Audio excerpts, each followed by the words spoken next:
Brian and Catherine Harvey. On that Sunday afternoon in January 2006, a man and his daughter visited his friend's family residence for a New Year's gathering. He discovered the door open, which was a common occurrence during parties. Upon entering, he noticed thick smoke, alerted everyone present, and contacted the authorities. Firefighters arrived, extinguished the flames, but tragically discovered the lifeless bodies of the Harveys.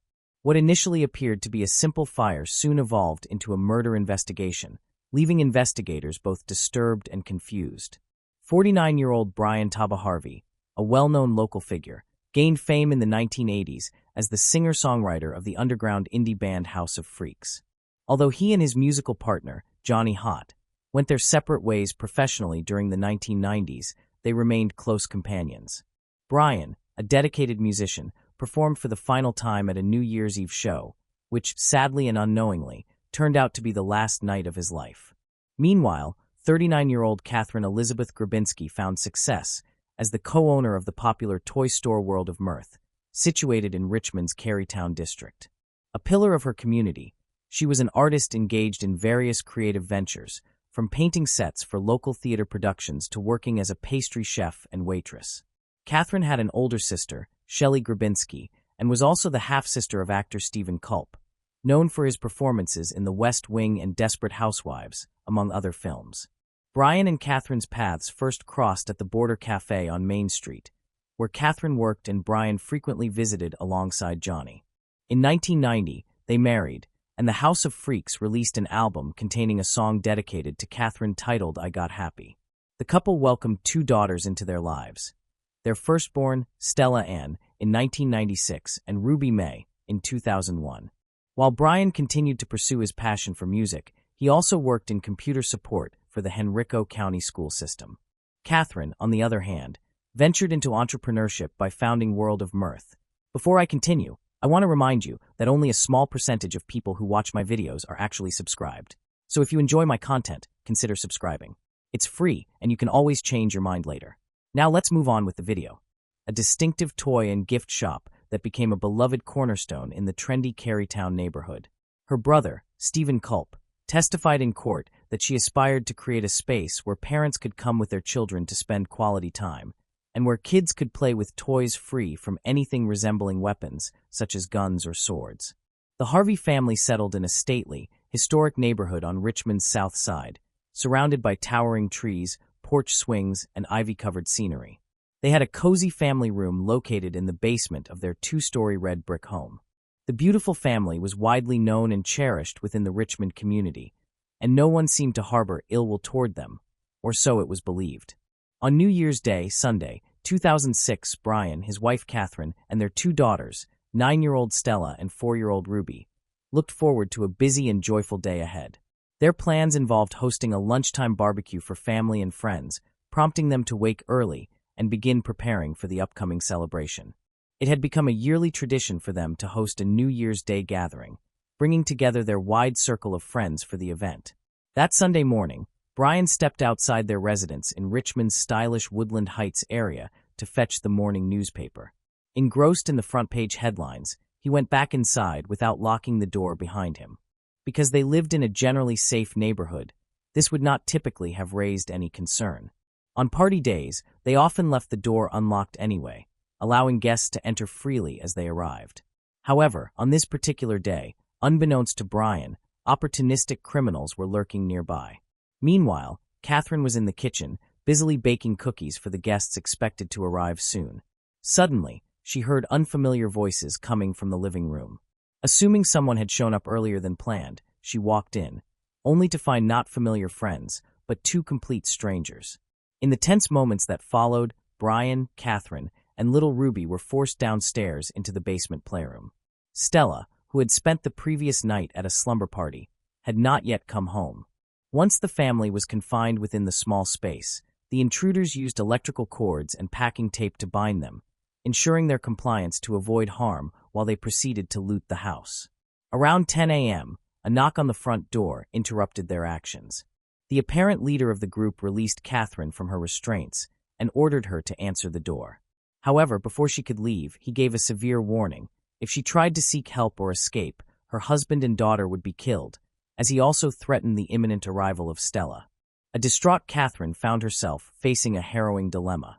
Answering the door would expose her daughter to the same danger threatening the rest of the family, while ignoring the persistent knocking could anger the assailant, who was clearly in control. Ultimately, she concluded that compliance was the safest course of action. With that decision made, she opened the door.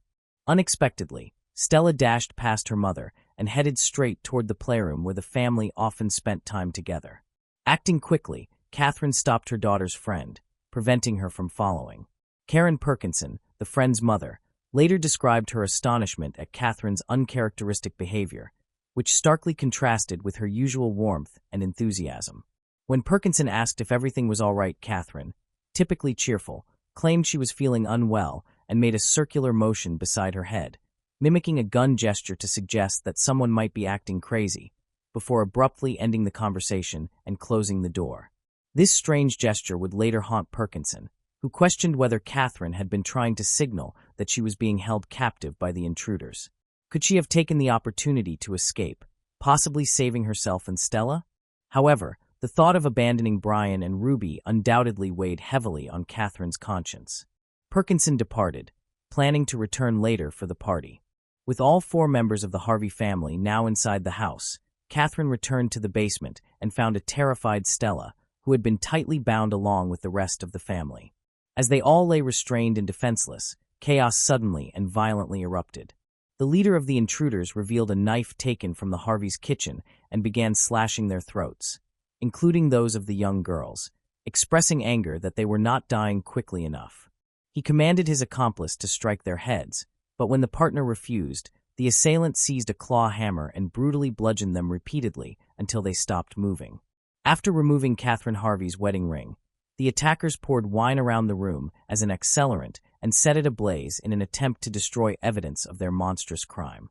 As they fled the home, they helped themselves to a plate of freshly baked cookies cooling on the kitchen counter and stole a laptop, DVD player, and several other belongings. In haste, they rushed out to a getaway vehicle parked outside, where a woman, romantically involved with one of the men, was waiting and serving as a lookout during what had originally been intended as a simple burglary. They quickly departed, leaving the area as quietly as they had arrived. Some time later, around 1:30 p.m., Johnny Holt arrived for the planned celebration. When he opened the front door, he was met with thick smoke billowing out and was immediately alarmed by the strong odor of burning. He quickly alerted nearby neighbors, who called 911 without delay.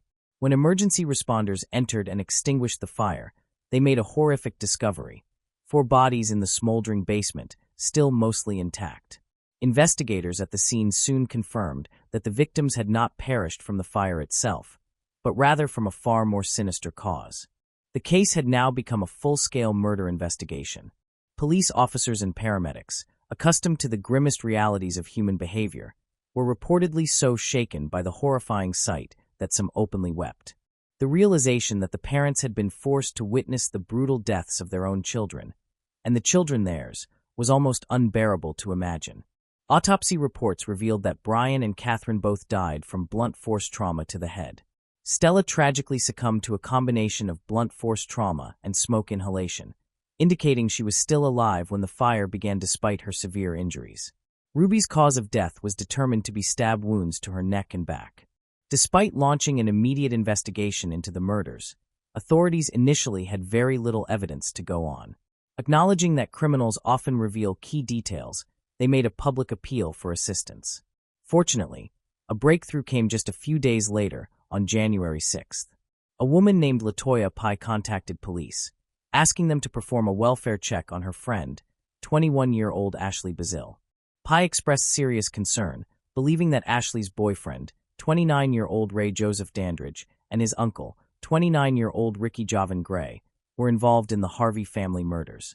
Ricky, only a few months younger than his nephew, was reportedly the dominant figure of the two. The shocking revelation continued as Pye disclosed that both men had stored incriminating evidence at her home. She explained that Gray and Dandridge had recently visited her residence with a laptop displaying a photograph of the Harvey family as its wallpaper. Since the Harvey case had already received widespread media coverage, there was no doubt that the laptop belonged to the victims.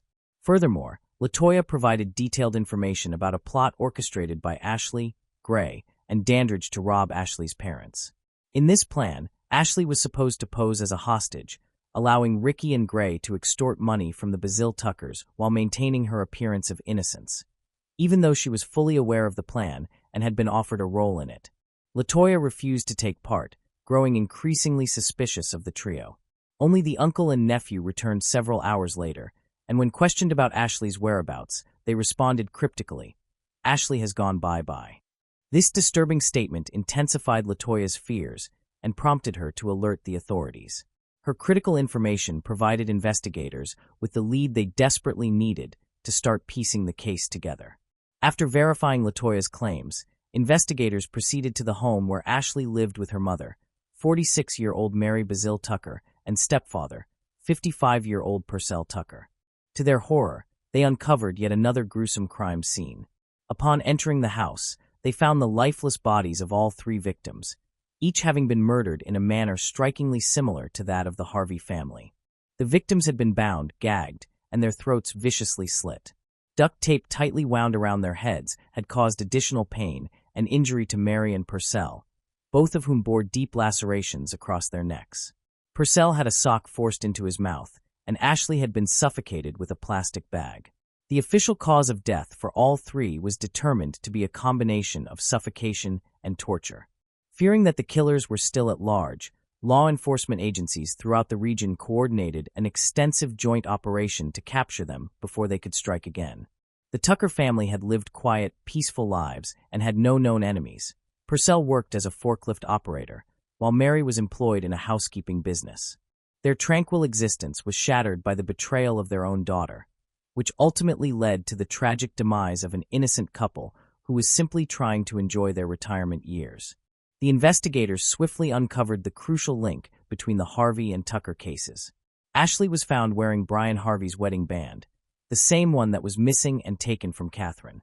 With this revelation, urgent action was imperative to apprehend Gray and Dandridge before they could inflict further irreparable harm. They traced their movements back to their home state of Pennsylvania, and Gray and Dandridge were captured in Philadelphia on January 7th. In questioning, Dandridge asserted that the murders had been conceived by his uncle, and he had merely followed instructions. Faced with these incriminating accusations, readily admitted to the killings of the Harveys and his involvement in those of Ashley and her parents.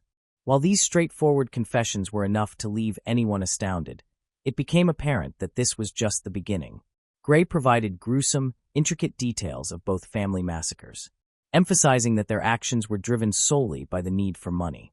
During the Harvey family murders, unbeknownst to everyone, was under the influence of PCP, a drug known for inducing auditory and visual hallucinations, as well as violent behavior. Throughout his confession, Gray maintained a chilling, emotionless stare and his utter indifference towards the lives he took led investigators to believe they were face to face with the devil incarnate. It was also revealed that Gray was responsible for the murder of his wife, Trevor Terrell Gray, whose body was uncovered in a shallow grave on Brookside Avenue in Washington, Pennsylvania. The couple had been married for 6 months prior to her tragic murder and resided together in a house owned by Trevor's family, along with Gray's nephew, Rory. According to Trevor's parents, the Grays frequently engaged in bitter arguments, and claw marks on Rory's forearm were even discovered on the day Trevor's body was found. Despite being interviewed by Washington police, neither Gray nor Dandridge were initially considered suspects. Trevor's mother, Maina Squires, alleged that law enforcement assumed Trevor had succumbed to a drug overdose, leading to a lackadaisical investigation into her death. Although Trevor's demise was deemed suspicious at the time, a homicide investigation was only initiated after Gray's confession in 2006. On December 31, 2005, a brutal assault unfolded where 26-year-old Ryan Kai was attacked by 2 men in front of his parents' Arlington home, who were later identified as Gray and Dandridge.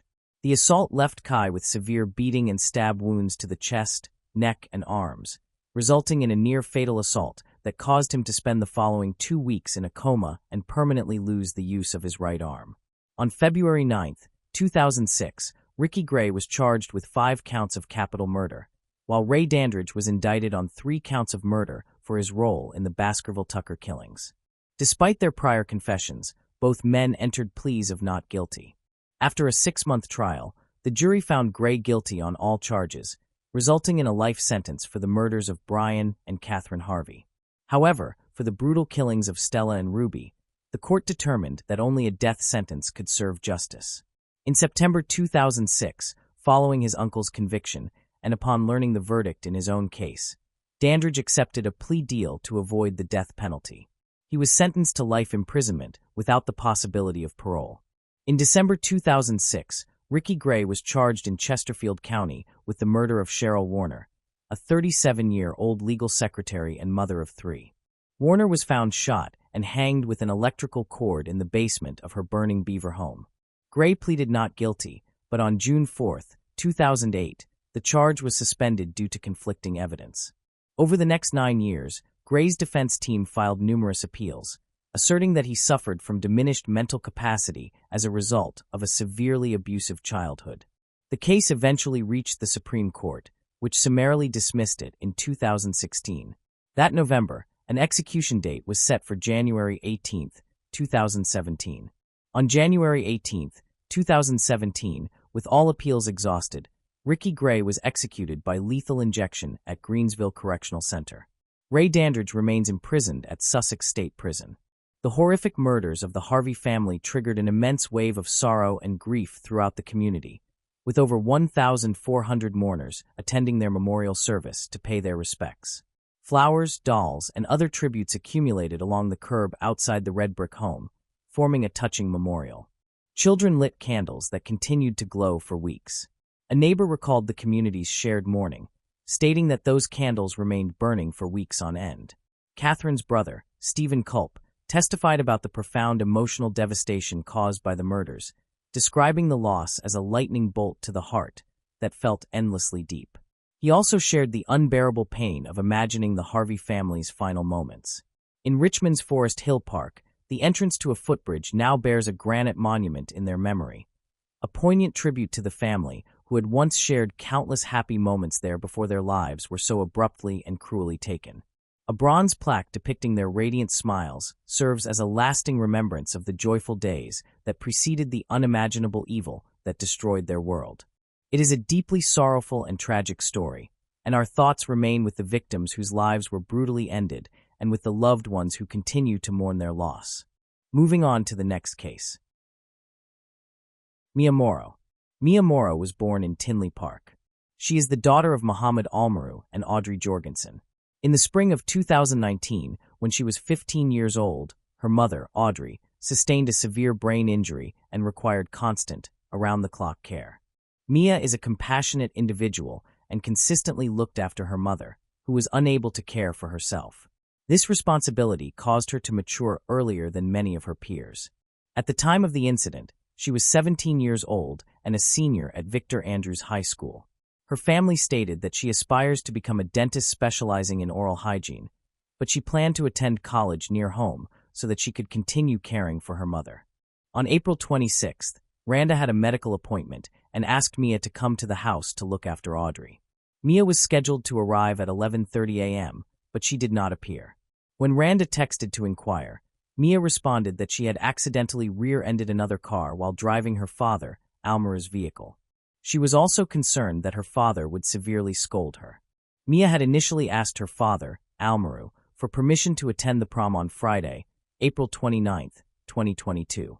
She told friends and family that her father had agreed to let her attend and had even selected her dress. However, just one day before the event, her father abruptly reversed his decision and announced that she would not be allowed to go. On April 29, 2022, Linda went to the house to care for Audrey and began using the Find iPhone feature to track Mia's phone to determine whether she had gone to the prom. The results indicated that Mia's phone left Tinley Park twice at different times, but never traveled to Chicago, where the prom was being held. The following day, April 30th, Linda texted Mia but received no reply. She drove past Mia's house and noticed that the curtains were drawn. Linda reported this to the police, as the curtains were usually open. On May 1st, Linda texted Mia again, but still received no response. She then decided to contact her sister, Randa. Around 2 p.m., the two agreed that Randa would attempt to persuade Almaru to provide the house key so they could check on Mia's well-being. Almaru asked Randa to keep the matter a secret, stressing that she was the only person he trusted.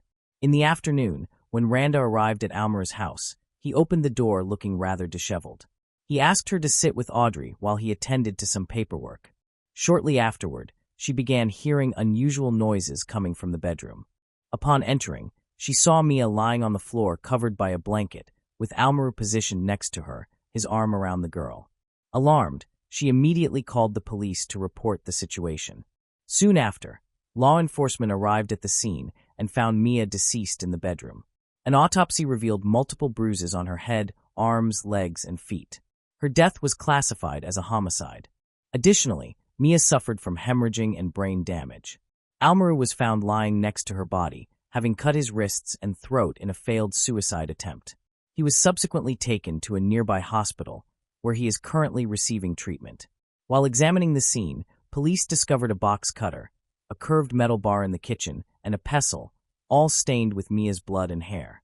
A rubber hammer was also recovered in the garage, along with a tarp and a rubber strap inside the house. Evidence indicated that Mia had been severely beaten with the metal bar and rubber hammer. Police also recovered a letter written by Almaru to his son on the day of the incident, in which he explained that after checking Mia's phone, he suspected she was hiding something and beat her to obtain information.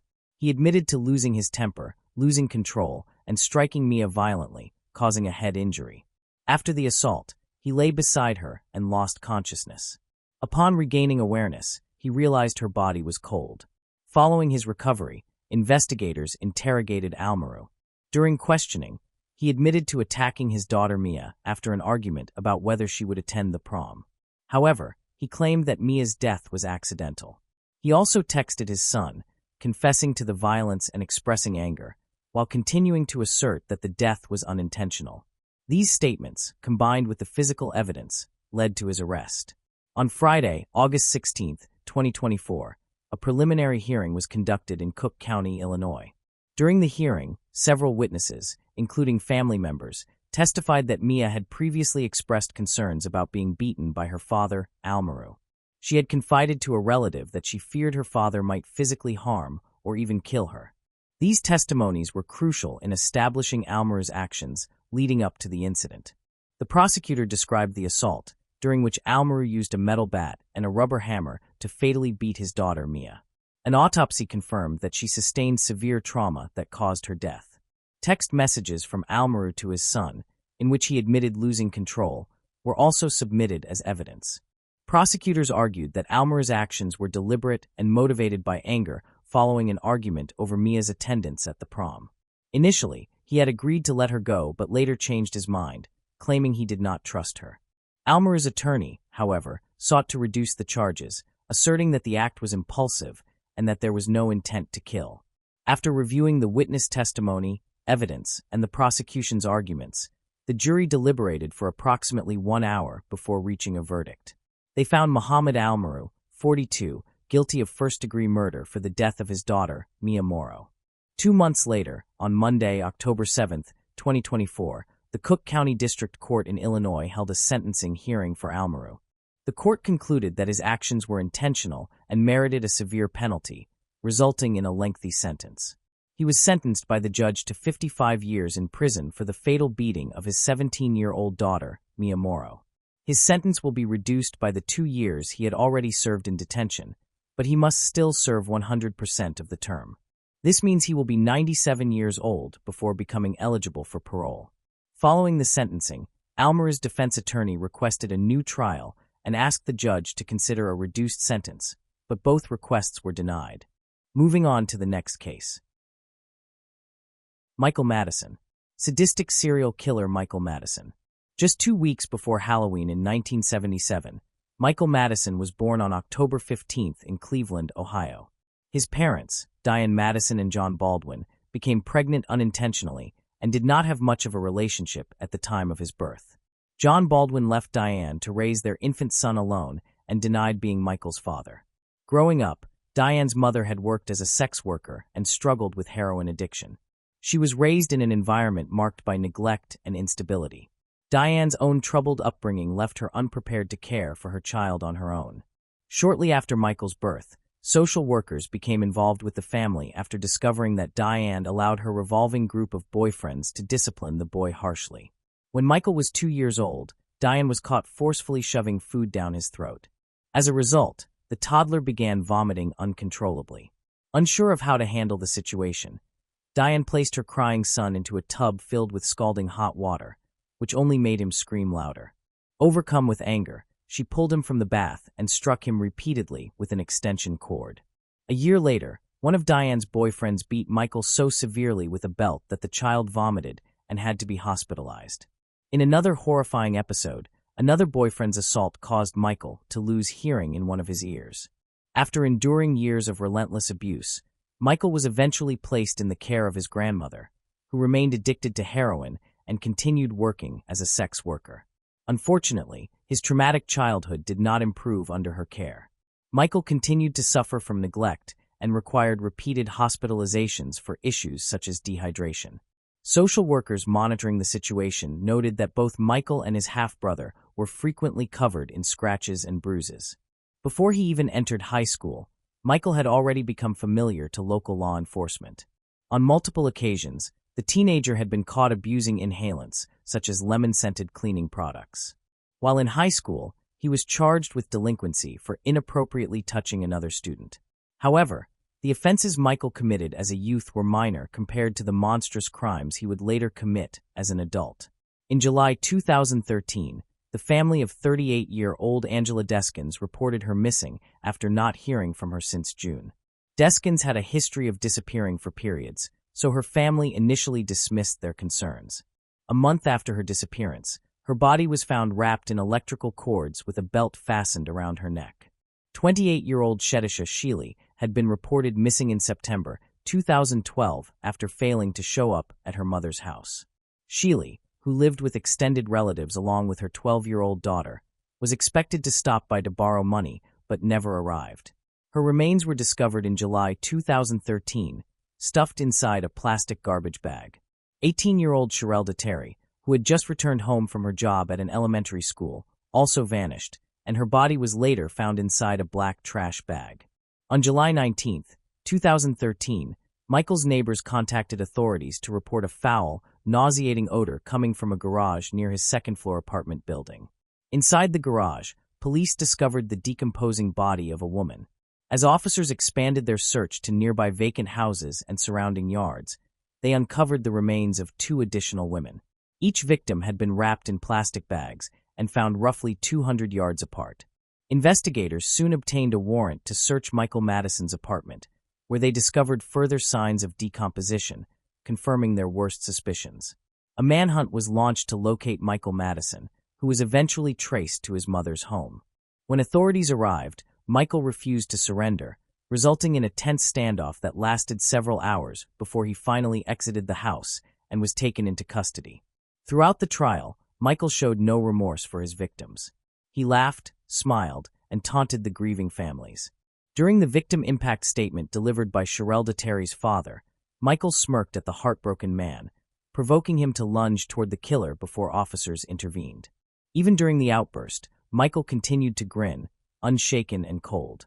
The jury deliberated for less than a day before finding Michael Madison guilty on all 3 counts of murder. He was also convicted of 3 counts of kidnapping, 3 counts of gross abuse of a corpse, 1 count of rape, and 1 count of possession of a weapon by an ex-convict. On May 20, 2016, Michael was sentenced to death, a sentence he attempted to appeal 1 month later. However, on July 21, 2020, the Ohio Supreme Court unanimously upheld his death sentence. Killer Ronald O'Brien. From an early age, children are warned never to accept candy from strangers. While this golden rule is closely followed by cautious parents throughout the year, on Halloween night, many set their concerns aside, allowing their children to go door to door collecting treats. In most cases, the night passes harmlessly, filled with laughter and candy. Yet, on rare occasions, true monsters exploit the innocence of the celebration, with devastating consequences.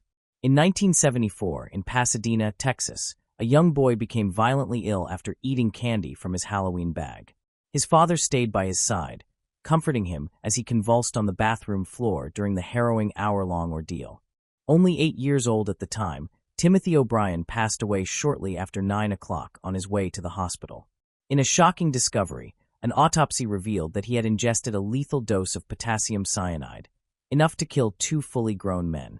As unbelievable as it seemed, all evidence suggested that someone had intentionally laced Halloween candy with the deadly, colorless compound before distributing it to unsuspecting children. Investigators were certain that a cold-blooded killer was hiding somewhere within the Houston suburbs, and they were determined to track him down. With no suspects and little evidence to guide them, detectives speculated that a malicious individual, consumed by anger toward society, had decided to murder an innocent child as an act of revenge against the world. To make matters even worse, authorities could not determine how many children had received the poisoned candy. Although an emergency public announcement urged parents to bring all Halloween treats to the police for examination, there remained a terrifying possibility that more victims would surface before the crisis was over. Despite the challenges, investigators had a few advantages. For one, heavy rain had limited the number of houses Timothy and his sister Elizabeth visited that Halloween night. More importantly, chemical tests conducted on the contents of Timothy's candy bag allowed experts to identify the vehicle for the poison. Laboratory analysis confirmed that the killer's weapon of choice was the sweet and sour powder contained inside straw-shaped pixie sticks. After interviewing residents from the homes where the O'Brien children had received candy, detectives became convinced that none of them had handed out pixie sticks. However, during their questioning, they uncovered that one person had been seen distributing that specific candy: Timothy's father, Ronald O'Brien. When brought in for questioning, Ronald claimed that an unknown man had appeared from a darkened house and given him several pixie sticks to hand out to neighborhood children. He further stated that after tasting the candy, Timothy had complained that it tasted funny. Instead of instructing his son to throw it away, Ronald said he had given Timothy a soft drink to help wash it down. Pretending to assist the police in solving the crime, Ronald even provided them with the supposed address where the exchange had occurred. Upon speaking with the alleged mystery man, identified as an air traffic controller named Courtney Melvin, officers quickly discovered that he had an ironclad alibi. Melvin stated that he had been at work the entire evening and didn't return home until well after midnight. His supervisor confirmed the account and provided official records to verify it. In an overwhelming show of solidarity, 200 of Melvin's coworkers came forward to vouch for his integrity and good character. Realizing they had been deceived, investigators quickly determined that the man Ronald O'Brien had accused was not their killer, something O'Brien himself had known all along. A deeper investigation into his background revealed that Ronald O'Brien, a trained optician, was far from the respectable citizen he pretended to be. He was a discontented man who struggled to keep steady employment and was drowning in debt. Not above deceit, O'Brien had been accused of theft multiple times by former employers. While being lazy and dishonest does not automatically make someone a murderer, the revelation that O'Brien had taken out not one, but 3 substantial life insurance policies on his children in the months leading up to his son's death immediately placed him at the top of the suspect list. Another damning piece of evidence emerged when it was discovered that O'Brien had contacted his insurance company the very morning after Timothy's death to inquire about when he would receive the payout. While his 8-year-old son's body lay in the cold morgue, the father's only concern seemed to be how soon he could collect the money. On November 5, 1974, less than a week after Timothy's poisoning, Ronald O'Brien was arrested and formally charged with 1 count of murder and 4 counts of attempted murder. Unsurprisingly, he pleaded not guilty to all charges and maintained his innocence throughout the trial despite overwhelming evidence to the contrary. During the proceedings, a stream of witnesses testified that O'Brien had developed a disturbing fascination with cyanide in the months before Timothy's death. His fixation had led him to repeatedly ask friends and relatives if they knew where he could obtain the deadly chemical, as well as how much of it would be required to kill a person. In June 1975, 8 months after Timothy O'Brien had been buried, his father was found guilty of his murder. He was also convicted of the attempted poisonings of the 4 other children, none of whom had consumed the tainted candy. For his heinous crimes, Ronald O'Brien, dubbed the Candyman by the press, was sentenced to death by electric chair.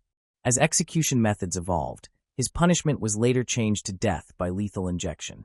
The jury had needed just over an hour to determine the fate of the man who had so ruthlessly plotted and carried out the murder of his trusting young son.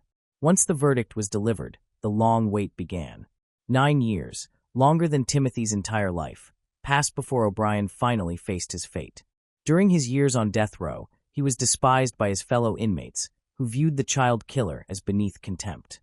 Their hatred ran so deep that they reportedly threw a celebration on the day of his execution, making it clear that Ronald O'Brien would not be missed. After several stays of execution, Ronald O'Brien was finally put to death on March 31, 1984, at the age of 39. When asked if he had any final words, he used the moment to denounce the system that had led him to such an end. When his death was announced over the loudspeaker, hundreds of people gathered outside the prison to celebrate the execution, shouting "trick or treat," as they threw handfuls of candy into the air in remembrance of Timothy, the innocent boy who had paid the ultimate price for his father's greed. Todd Allen Reed, the Forest Park killer. The bodies of 3 women were discovered within the same stretch of parkland, all found within a month of each other. It didn't take long for police to identify their suspect. But the question remained, was he responsible for more murders than the 3 he was convicted of? 32-year-old Todd Allen Reed was already a registered sex offender when he strangled at least 3 women before dumping their naked bodies in Forest Park, a heavily wooded area just west of Portland, Oregon. From 1992 to 1995, he served a mere 2.5 years of a 12-year sentence for the sexual assault of Shelley Harding, who was 7 months pregnant at the time of the brutal attack. She had been walking home from work when Reed approached her, forcing her into his car at knife point. On his way to a secluded area where he intended to assault her, Reed was involved in a minor collision with another car but fled the scene. After sexually assaulting Shelley, he attempted to strangle her with a seatbelt, then suddenly began to cry. Shelley, remaining remarkably composed, spoke to him calmly, treating him almost like a friend to build a sense of trust. At the same time, she made sure to leave as much physical evidence behind as possible, deliberately touching every surface she could to ensure her prints would be found. No matter what happened, she wanted to make it difficult for him to get away with his crime. When Reed broke down emotionally, Shelley seized the moment. Her pleas to be released, along with promises not to report him, convinced him to let her go. True to her word of survival, Shelley immediately reported the abduction and assault.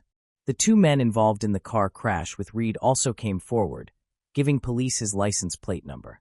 Reed pleaded no contest and was sentenced to 12 years in prison. He was registered as a sex offender, and crucially, his DNA was collected and stored in the state crime lab, the very evidence that would later help identify the Forest Park killer 7 years down the line. Reed was released early after accumulating sentence reduction credits, half of which were awarded for good behavior. Forest Park, stretching roughly 8 miles long and covering 5,100 acres, is one of the largest urban forest reserves in the United States, ranked 19th overall. With over 70 miles of trails winding through dense vegetation, the park's interior is so secluded that people can disappear without notice. To demonstrate its isolation, in 2004, a 53-year-old man named Frank and his 12-year-old daughter Ruth were discovered living completely off-grid in the park, where they had remained undetected for 4 years. On May 7, 1999, a couple walking their dog along one of Forest Park's more remote trails stumbled upon the body of 28-year-old Wella Faye Mahler. She was found naked and face down, entangled in a dense patch of blackberry brambles. She had been strangled, and it was determined that her body had been there for around 2 months. Police would find a used condom merely 28 feet from her body. They were able to extract DNA from this vital piece of evidence. The next day, May 8th, police themselves would discover a second body whilst they were searching the immediate area. The body of 26-year-old Stephanie Lynn Mussel was found around 1/4 mile away from where Lilla had been discovered. She too was found naked and had been strangled. Tests would determine she had been left there less than a week before she was found. They would also recover traces of DNA on her thighs. A group of hikers would find the third body, that of 18-year-old Alexandria Eisen, in the early evening of June 2nd. Alexandria had been reported missing sometime in May. Police were unable to reach her body until the next day. Due to the location, she'd been dumped down an extremely steep slope just off of a deer path.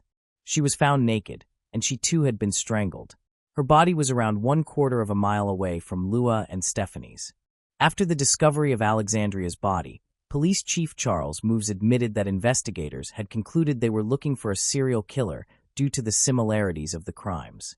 Physically, all three women resembled each other, but they also had very similar life experiences. They were all homeless at the time of their deaths and had cocaine and heroin addictions, although Stephanie had just completed a detox program before her murder. Lila and Alexandria, or had been at some point, engaged in prostitution to pay for these addictions. All three women were known to frequent West Burnside Street. It's also been claimed that Lila and Stephanie knew each other, although this has not been proven either way. It was determined that all three of the women had been murdered elsewhere, and their bodies were taken to Forest Park afterwards. Toxicology all showed that they had taken heroin sometime before their deaths. The police response was immediate, and it was impressive. A specialist task force consisting of 16 individuals was formed, and they set about scouting bars, reaching out and offering protection to the community, being targeted, and 30 additional beds were made available for homeless women during the investigation.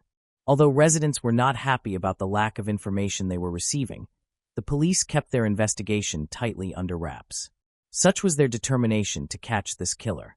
The task force would use the physical similarities of the three women to their advantage. A female officer of a similar appearance posed as a prostitute in West Burnside Street to see if they could reel the killer in, and sure enough, took the bait. On the July 7th, the same day a vigil was being held for Lila, Stephanie, and Alexandria, Reed approached the undercover officer, and it was not long before his suspicious behavior flagged him to police. At about 5:20 a.m., he was approached by a member of the lookout team, Sergeant John Botchlet. Regretfully admitted that he was a sex offender and agreed to a search of his vehicle.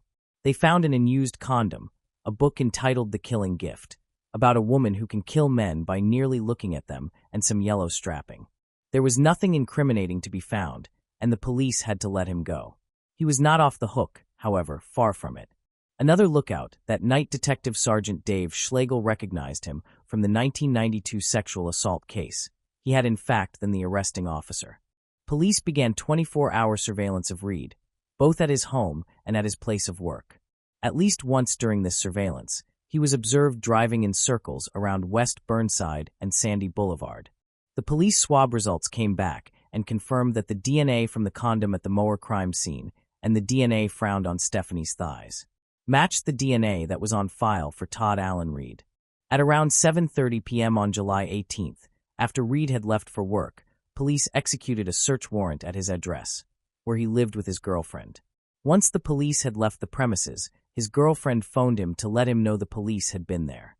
He attempted to make a getaway in the middle of his shift, but it was too late. The police had already arrived. At 11:30 p.m. on July 18th, just 11 days after being questioned by police, and only 1.5 months after the task force was formed, Reed was arrested outside Ranella Produce, the warehouse where he worked night shifts unloading delivery trucks. On July 27th, he was indicted on 7 criminal charges connected to 3 homicides.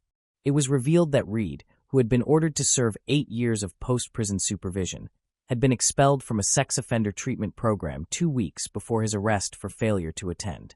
On February 23, 2001, he pleaded guilty and was sentenced to 3 consecutive life terms without the possibility of parole. He had initially faced the death penalty, but his plea agreement removed that option. Reed is also considered the prime suspect in 2, possibly 3, additional murders in the Portland area. These cases include the 1987 cold case murders of 15-year-old Jennifer Lynn Thomas and 12-year-old Mindy Colleen Thomas, as well as the 1999 disappearance of 19-year-old Amava Sines.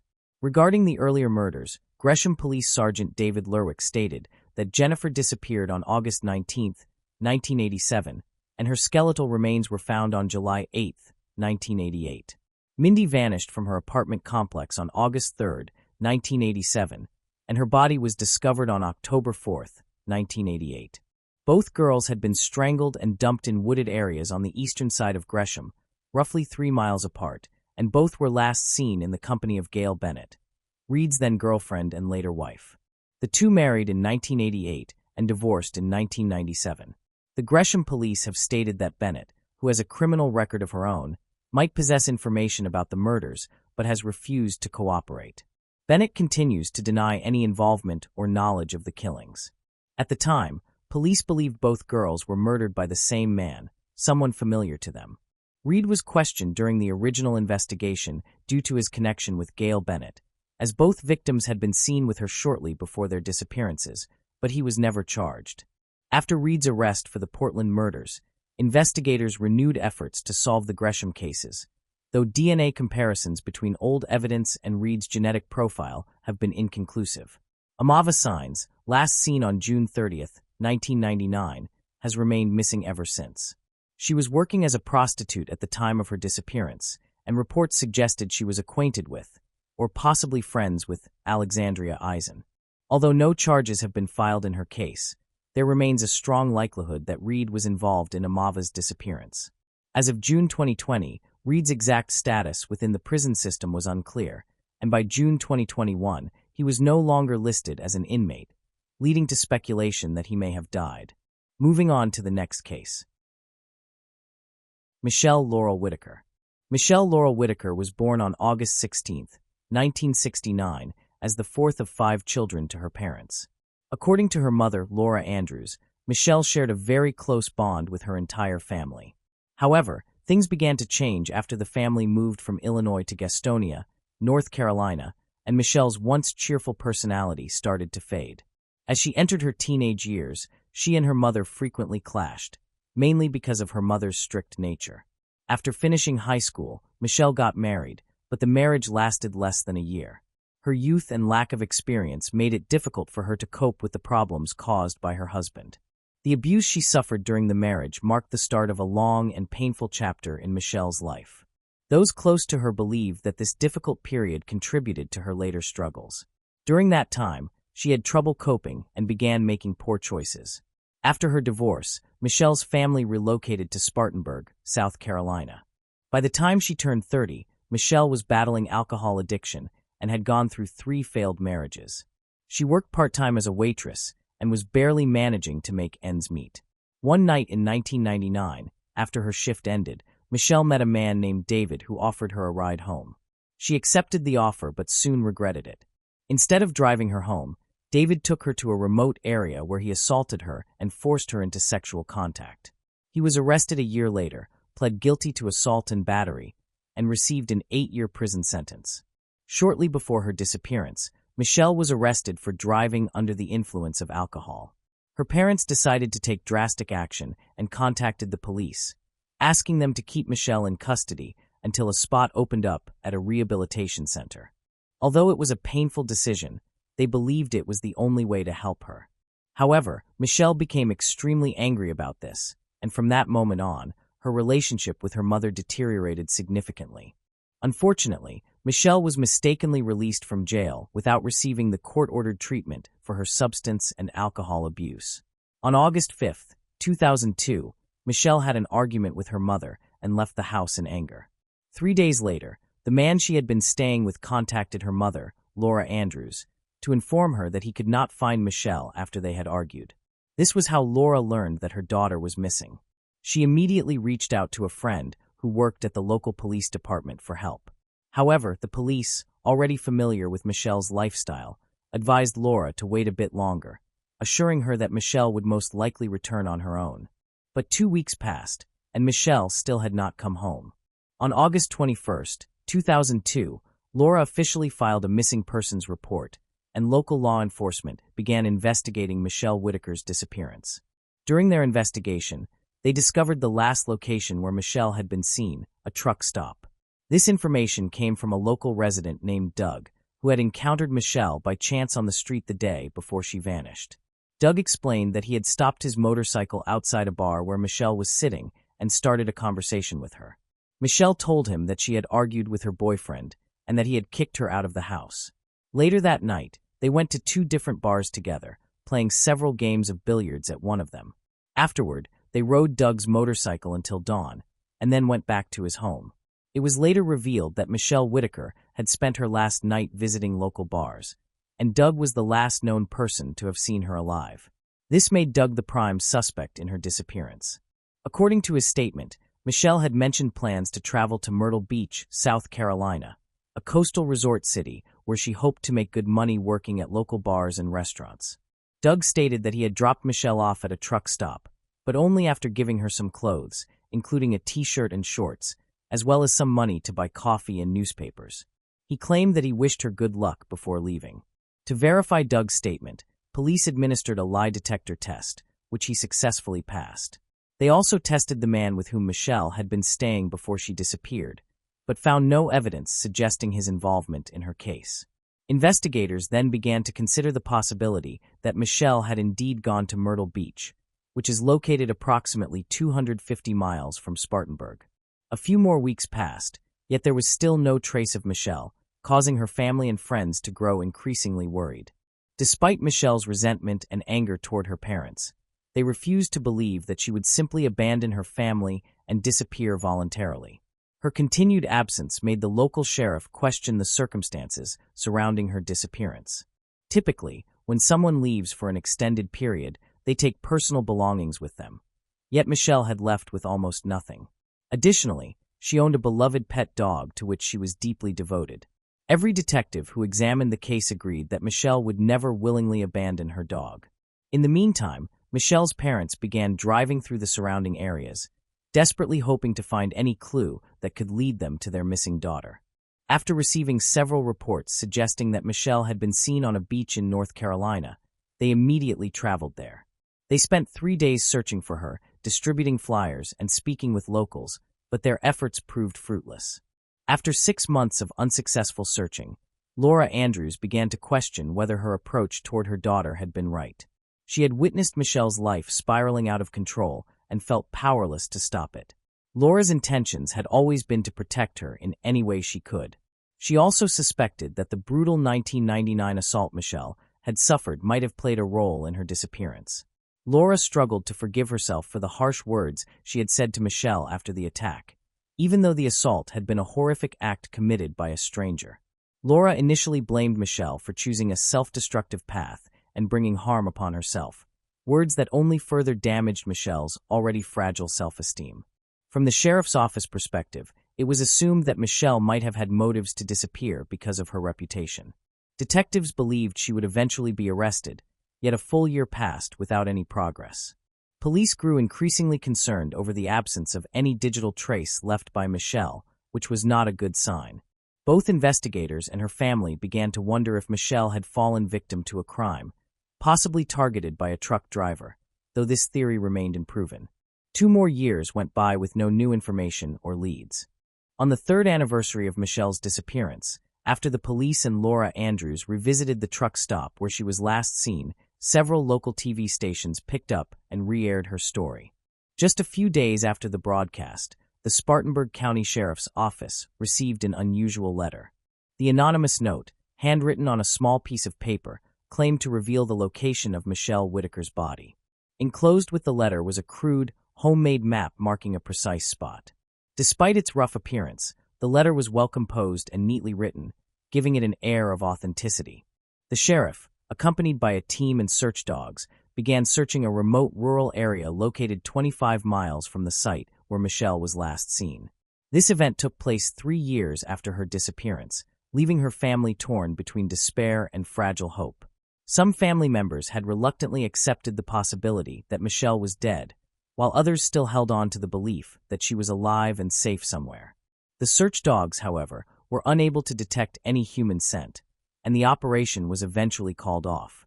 While the investigators were relieved that no remains were discovered, they were left puzzled by the mysterious letter. A handwriting and DNA analysis conducted on the envelope revealed that the author was a woman, but her identity could not be determined. In 2006, Michelle's parents moved to Rock Hill, South Carolina, located about 65 miles from Spartanburg. A year later, on the 5th anniversary of Michelle's disappearance, the entire family gathered at their church.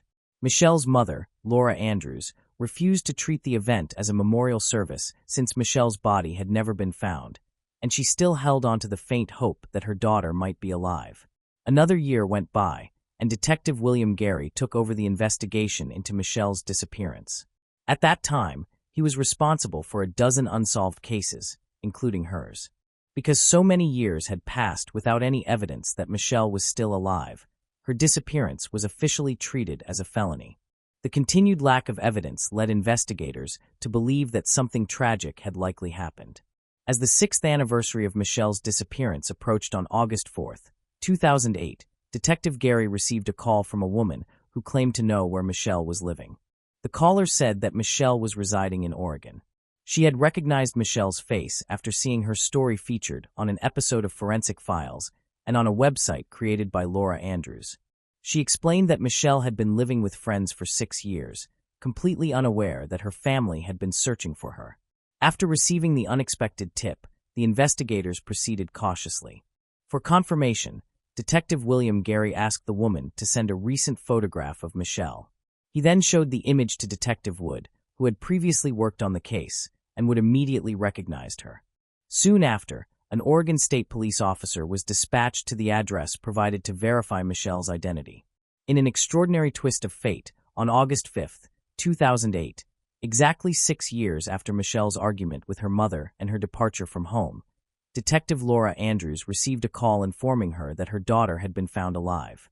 Overwhelmed, Laura struggled to process the news, and once she hung up, countless questions filled her mind. Where was Michelle? How was she? And what had she been doing all these years? Although the revelation brought relief, a reunion was not immediately possible. The police were obligated to respect Michelle's privacy and therefore could not share her location with her parents. It was entirely up to Michelle to reach out to her family. The detectives, however, encouraged her to contact her relatives, if only to ease their years of worry. The following evening, Michelle called her mother. 2 weeks later, the long-awaited reunion took place at Atlanta Airport, where Michelle and her family finally embraced after years of separation. She admitted that she had grown weary of her former lifestyle. After the argument with her mother, Michelle had come to a painful realization. She truly believed that her family would be better off without her in their lives. Initially, when Doug dropped her off at the truck stop, Michelle had intended to travel to Myrtle Beach to find work. However, her plans changed, and she began hitchhiking, eventually making her way to Las Vegas, then California, and finally Oregon. Michelle expressed her heartfelt apologies to both her family and the police, who had spent years and significant resources searching for her. She explained that she had been living under her real name the entire time and had never imagined that anyone was still trying to find her. Moving on to the next case. Valerie Tiemann. Valerie Tiemann was born on December 31, 1981, in Salem, Virginia. Valerie Joy Harmon was the daughter of Sarah Jean Sampson Harmon and Jean Allen Harmon. She was raised in Greenville, South Carolina, and graduated from Hampton Park Christian School in 2000. Valerie subsequently earned a cosmetology degree from Bob Jones University. Known for her warm and friendly smile and her outgoing personality, Valerie had a passion for drama and speech. She also enjoyed music, playing both the piano and flute. Using her cosmetology skills, she worked in salons, spas, and pageants, helping others look and feel their best. Valerie met Matt through a mutual friend when she was 22. Despite their differing personalities, Valerie being outgoing and cheerful while Matt was more reserved, they made the relationship work. The couple married in 2004 and initially lived together harmoniously in Matt's small house after their honeymoon. However, Valerie's parents soon observed changes in her behavior. Matt tightly controlled their finances, forcing Valerie to open a separate bank account for personal savings. Over time, Matt's controlling behavior escalated as he sought to dominate every aspect of Valerie's life and blamed her for all their problems. Valerie endured considerable emotional hardship, but eventually reached her breaking point. After 10 years of marriage, she divorced Matt in search of a fresh start. Luke Tiemann then brought a new beginning into Valerie's life, helping her move beyond her past difficulties. With his 10-year military background, including service in Iraq and Afghanistan, Valerie viewed Luke as a dependable and loving partner. Her family noticed a marked improvement in her demeanor, as she became cheerful and radiant once again, reminiscent of her happiness a decade earlier.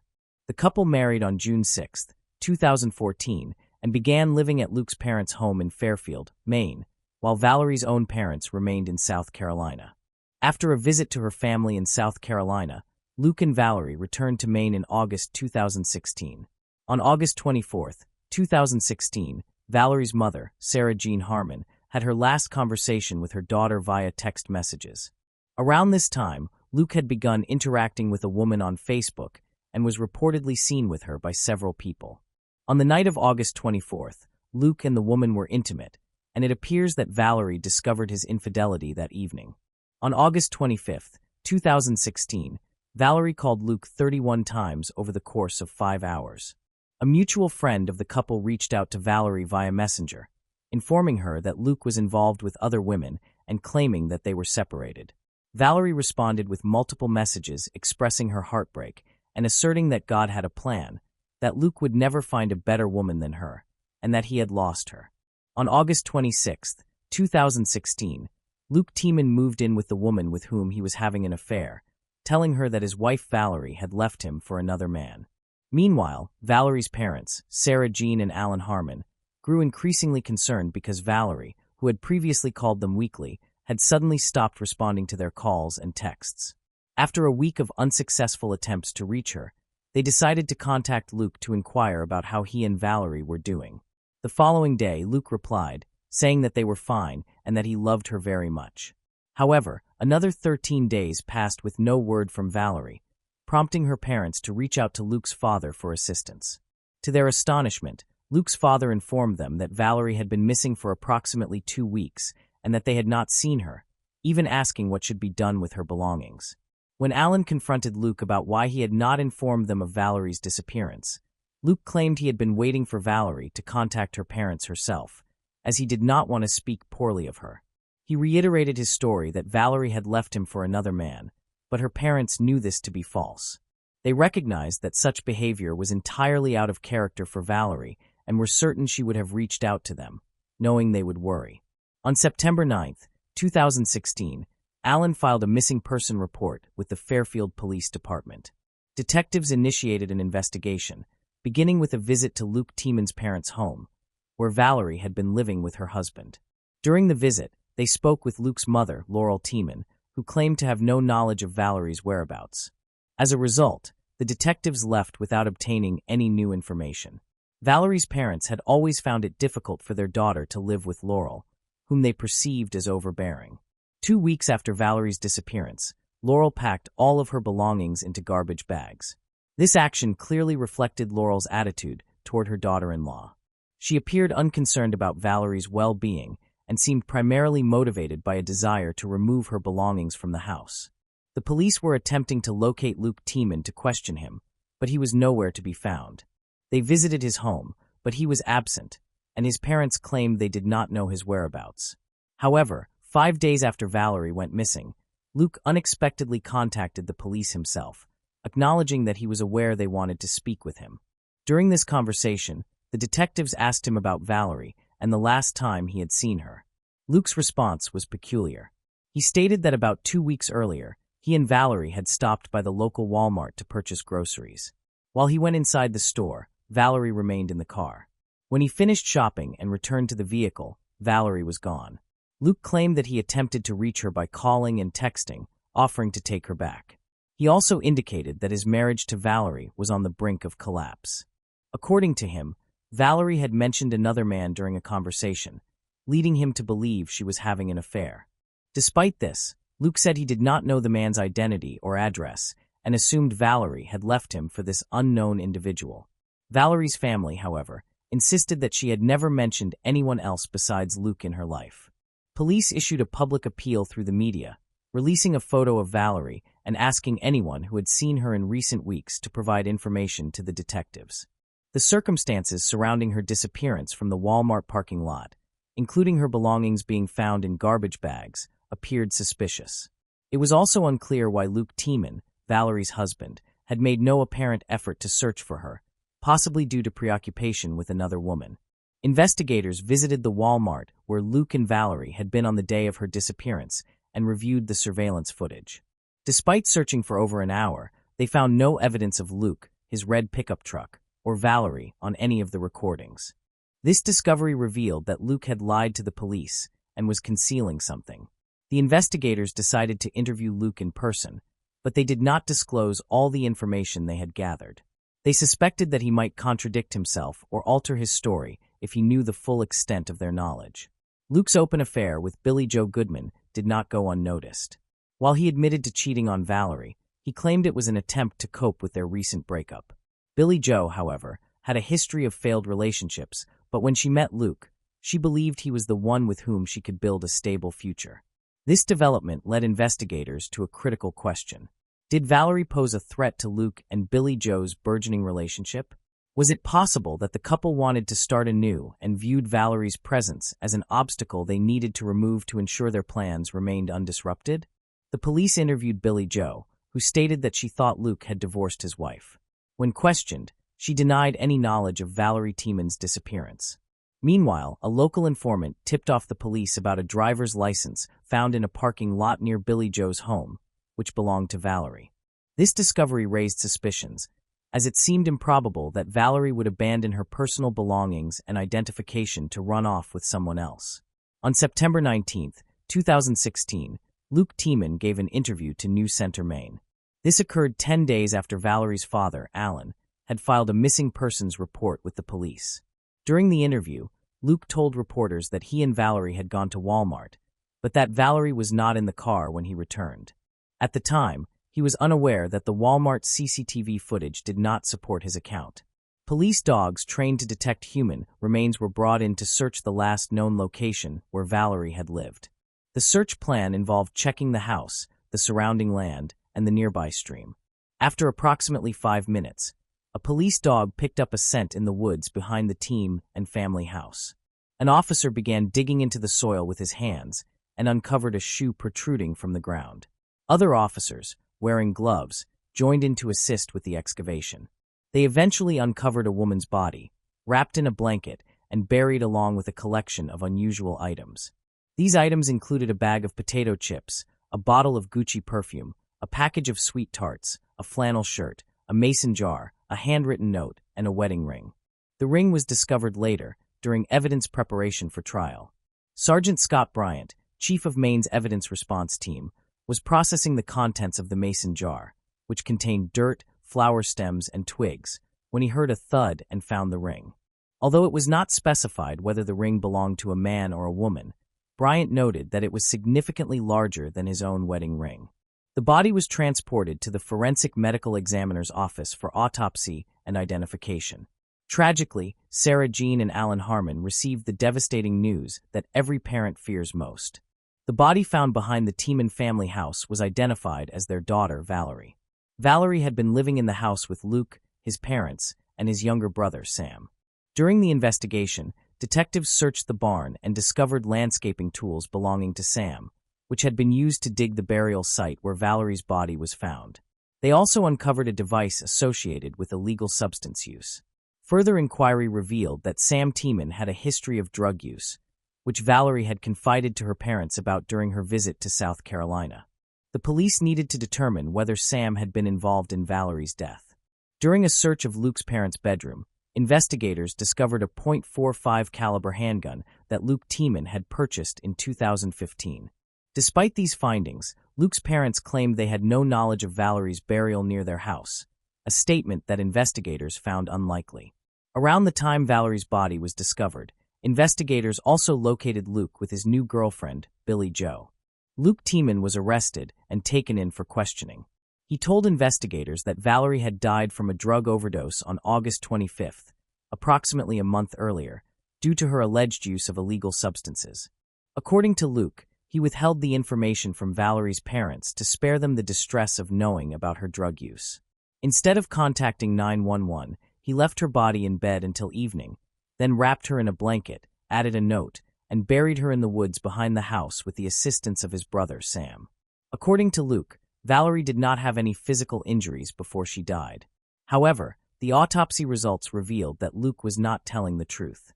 Although Valerie's blood showed no traces of banned substances, it did contain prescription drugs. That was not the most astonishing finding. Valerie died from 2 gunshot wounds, one to the head and the other to the neck. The ballistics examination indicated that the bullets removed from Valerie's body came from a .45 caliber handgun. Significantly, this handgun matched the one found by investigators in Luke's parents' bedroom during a search. Luke admitted to buying the gun about a year prior, claiming it was for his father. Despite this, he denied knowing that Valerie had been shot. Luke Tiemann, 32, has been charged with the murder of his 34-year-old wife, Valerie Tiemann. Although his parents and younger brother were investigated, no evidence was found to implicate them. Luke claimed that his brother, Sam, helped him bury Valerie's body. But the police found that Sam was not at home at the time, and it remains unclear whether Luke's parents were aware of or involved in Valerie's death. It is noteworthy that they did not report hearing 2 gunshots on April 2, 2018. The trial began in Somerset County Superior Court in Skowhegan, Maine, with opening statements marking the start of a 5-day trial.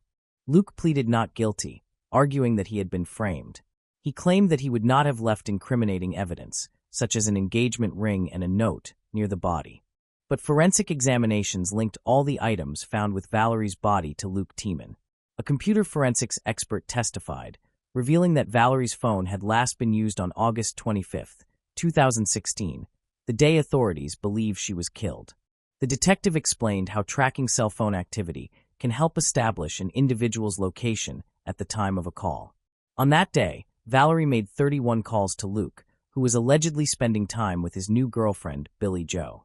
Luke only answered the final call, which lasted approximately 13 minutes. Police believed he was at home when the call concluded. The morning after Valerie's disappearance, a woman sent a message to Valerie's phone accusing Luke of infidelity. This was the last recorded contact with Valerie. Luke's defense team questioned the accuracy and authenticity of these phone records. In court, Luke's younger brother, Sam Tiemann, testified against him. Luke had told police that Sam assisted in burying Valerie's body, but Sam denied any involvement, claiming he had been working 2 hours away at the time and had his work logged to corroborate this. Sam told the court that he confronted Luke after learning he had been implicated, and Luke allegedly responded, "What else do you do with a dead body?" Police continued to question Luke about who had killed Valerie, even suggesting that Sam or their parents might have been involved. Luke insisted that none of them were capable of committing such an act. Officers also considered whether Luke might have blacked out due to PTSD, which he had previously claimed could cause him to become enraged and forgetful. Several witnesses called by the prosecution testified regarding the private lives of Luke and Valerie Tiemann. They provided detailed accounts of the couple's frequent use of illegal drugs. Additionally, they stated that Luke had told others he was planning to divorce Valerie around the time she went missing. Luke's former girlfriend, Jackie Spencer, testified that she had a close relationship with the couple and had served as maid of honor at their wedding. She stated that she had personally witnessed Valerie and Luke using various illegal drugs together. Furthermore, Jackie testified that Luke had begun sending her numerous text messages around the time Valerie disappeared, indicating a possible romantic interest in her. The jury was presented with evidence from the crime scene, including a video depicting the roughly 3-minute walk from where Valerie's body was discovered to the Tiemann family home. The footage showed an overgrown all-terrain vehicle trail winding through dense forest, a feature common behind many rural homes in Maine. The defense team representing Luke objected to certain pieces of evidence, including gardening tools found in a shed near the property and a .45 caliber handgun discovered in one of the home's rooms. They argued that the prosecution had not definitively established ownership of these items, suggesting that other household members could have had access to them. During the trial, Luke Tiemann admitted that he had altered his story multiple times, claiming that detectives had pressured him into providing false testimony. He maintained that he had no reason to harm his wife, and that no DNA evidence linked him to the crime scene. The prosecution, however, contended that Tiemann was the only individual who could have killed Valerie and emphasized that all available evidence pointed to his guilt. The jury deliberated for less than an hour before returning a guilty verdict. At the sentencing hearing, Valerie's mother expressed her profound grief and outrage, denouncing Tiemann as a man with an evil heart who still refused to accept responsibility for his actions, and she demanded a life sentence. In contrast, Luke's mother pleaded with the court to consider her son's entire life and urged a balance between justice and compassion. Ultimately, Luke Tiemann was sentenced to 55 years in prison, a term longer than his family had hoped. Despite later attempting to change his testimony again while incarcerated, these efforts had no positive impact on his case. Moving on to the next case. Zoe Hastings. Zoe Hastings was born on November 21, 1996, in Kansas, as the eldest of 5 children. She was a responsible sister who often prioritized her parents' needs over her own. Her family was deeply devoted to their faith and spent much of their time at church. When Zoe was in high school, her family relocated to Dallas, where she attended a school that encouraged her creativity and nurtured her passion for the arts. She excelled at drawing and enjoyed participating in school plays. Outside of her studies, Zoe worked at an art studio and served as a lifeguard during the summer months. After graduation, Zoe received offers from several top universities, but she chose to postpone college to focus on her church work. In October 2015, at the age of 18, Zoe was preparing for a mission trip with her church. She planned to attend Sunday service to discuss the details of the trip. Zoe left home around 4:40 p.m. in the family minivan, assuring her parents she would return in time for dinner. However, she never came back, which was completely out of character for her. Concerned, her parents tried calling and messaging her after the service, but there was no response. They reached out to her friends, thinking she might have gone to visit someone, but no one had seen her. As the hours passed, their worry deepened, prompting them to contact the church to check if Zoe had arrived there. To their shock, they learned that Zoe had never made it to the church. This was highly uncharacteristic of her, as she had always kept her parents informed of her whereabouts and had never disappeared without explanation. Fearing something was wrong, her parents drove to the police station to report her missing. Authorities immediately began a search, retracing the route from Zoe's home to the church throughout the night, but found no trace of her. Using an iPhone tracking application, officers managed to locate her phone just a few hundred yards from the church, near a small creek across the street. When Zoe's parents hurried to the site, an officer approached them and explained that a car accident had been reported there earlier and that a witness walking a dog had contacted the police. The witness stated that a man had approached him and mentioned that a woman was injured in a car accident near the creek. The witness immediately ran to the location and discovered a woman lying in a pool of blood, prompting him to call 911. When police arrived and began their investigation, they quickly identified the victim as Zoe Hastings. However, it soon became apparent that her death was not caused by the accident. The evidence indicated she had been murdered. Zoe's body was located a short distance from the family minivan, which was partially submerged in the creek. A large amount of blood surrounded her body, and officers noticed several deep cuts on her neck. Her dress was pulled up, and her underwear had been rolled down, leading detectives to suspect that the perpetrator had assaulted and violated her. Police stopped Zoe's parents from approaching the body, sparing them from witnessing the horrific scene. As the investigation continued, several key pieces of evidence were found. Notably, all of the minivan doors except for the driver's side were locked, suggesting that the killer might have driven the vehicle or confronted Zoe directly at the site. Beneath the bridge, about 10 feet from the creek, officers found a blood-stained knife, believed to be the murder weapon. By analyzing her phone records and GPS data, investigators determined that Zoe had reached the creek by 5:01 p.m. after leaving her home at 4:41 p.m. The GPS data indicated she arrived there within about 20 minutes, suggesting that her murder likely occurred just minutes after she reached the location. To piece together the timeline, investigators retraced Zoe's movements that afternoon. They discovered that after leaving home, Zoe stopped at a local DVD rental store to return a movie she had borrowed. The rental shop was located beside a Walgreens near her neighborhood, and more than 50 people in the vicinity confirmed seeing her there. Among them was Lester Clark, an employee at a nearby tattoo shop next to the DVD store. A few hours after work, around 4:45 p.m., Lester revealed that he had seen a female customer who had visited the shop and that he had approached her. Lester admitted that he had seen Zoe enter the DVD rental store. He also mentioned noticing a man acting suspiciously near the location of the crime. Lester described the man as short and heavily built, identifying him as African American. However, he was standing too far away to observe any additional distinguishing details. Later that evening, Lester reported seeing the same man walking alone toward the store. A second witness, Gary Whitman, a homeless man, corroborated Lester's account. Around 4:45 p.m., Gary saw a woman approach a white minivan in the parking lot. A man then came up behind her, preventing her from entering the vehicle. The man appeared to show her something from his pocket, after which the woman got into the car and moved to the passenger seat. The man then drove away. Gary also described the man as short and heavily built, African American, and stated that the situation seemed highly suspicious to him. Gary entered the store and asked the clerk to call 911, though it remains unclear whether the clerk ever made the call. During the investigation, forensic experts made several crucial discoveries. A pathologist who examined Zoe's body detected a trace amount of male semen, suggesting that Zoe had been sexually assaulted before being killed. However, the quantity was too small to yield a complete DNA profile. Investigators searched Zoe's vehicle for foreign fingerprints on the doors and steering wheel, but found none. This detail, combined with witness statements, suggested that the perpetrator may have driven Zoe away in her minivan. Nevertheless, the absence of fingerprints did not rule out that possibility, as the killer could have wiped the car clean after the murder. While examining Zoe's body, investigators also discovered several hairs, though they were too short to obtain a full DNA sample. A breakthrough finally came when a usable DNA sample was recovered from the knife found near the crime scene.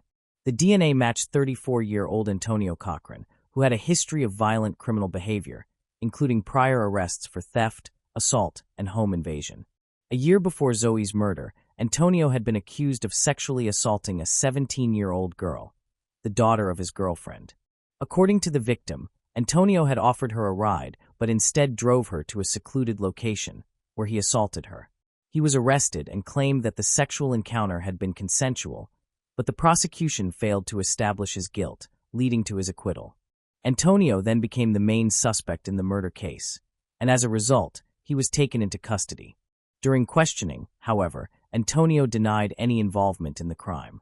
In an effort to obtain further evidence, investigators collected a DNA sample from Antonio and compared it to the semen found on the victim's body. Unfortunately, both DNA samples were too small for a complete analysis, prompting the experts to employ an alternative testing method. The partial DNA profiles obtained from the hair and semen were then compared to Antonio's sample. The results indicated a match, though not a definitive one. Meanwhile, detectives examined Antonio's smartphone and discovered several incriminating text messages. The day before the murder, Antonio had texted a friend he lived with, saying that he was moving out and would never see him again at 1:48 a.m. The following day, Antonio sent another message to his ex-girlfriend, claiming that his stepmother had died right in front of him, though this statement was later proven false. In the hour preceding Zoe's death, Antonio sent 2 messages to another woman, revealing that he had been drinking, driving around the city, and crying. These were the final texts he sent before the incident. Later that evening, at 9:30 p.m., Antonio texted a friend expressing confusion and despair about his life.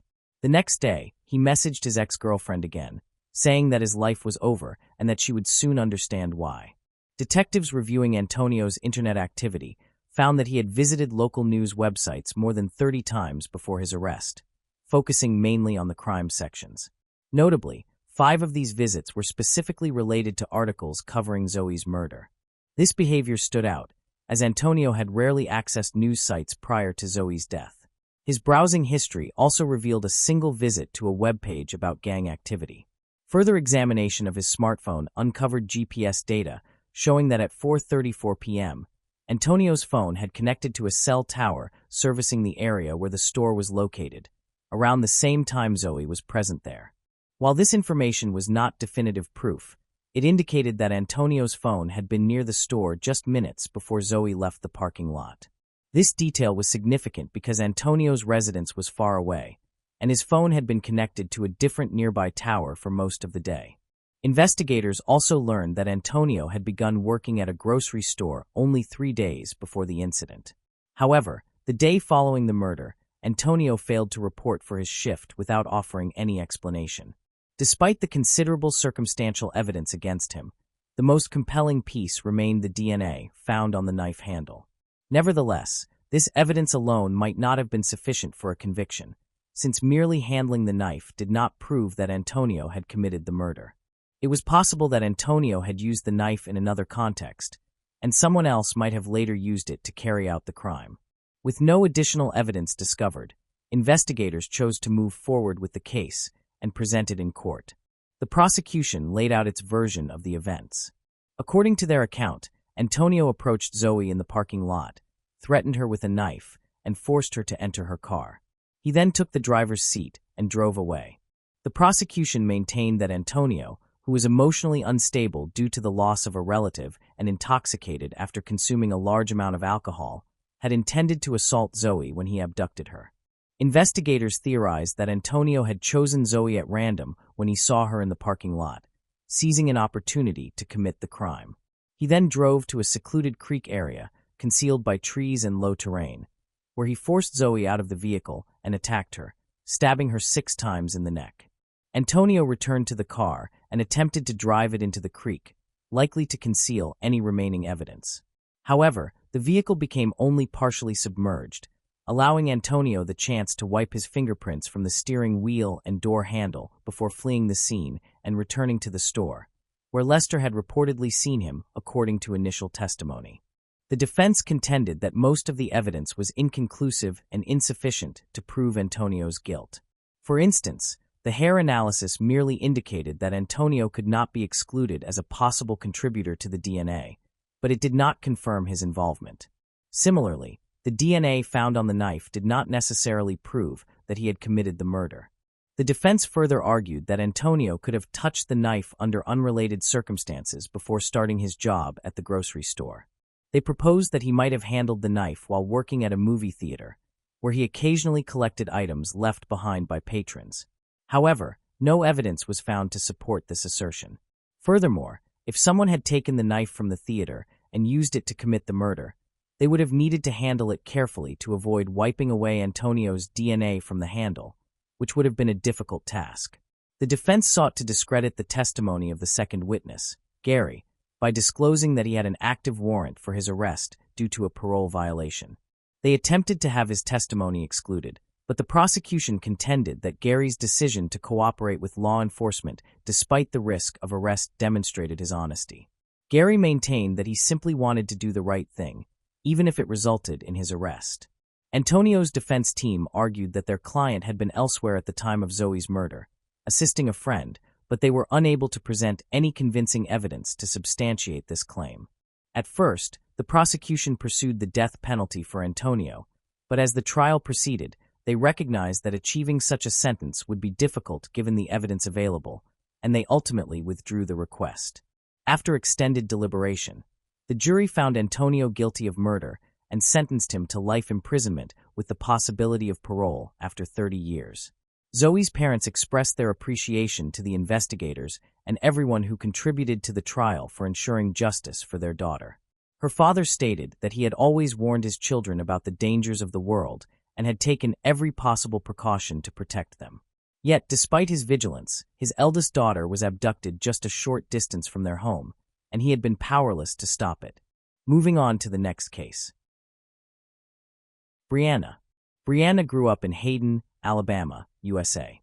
Her friendly personality helped her make many friends. She doesn't care about boys at school.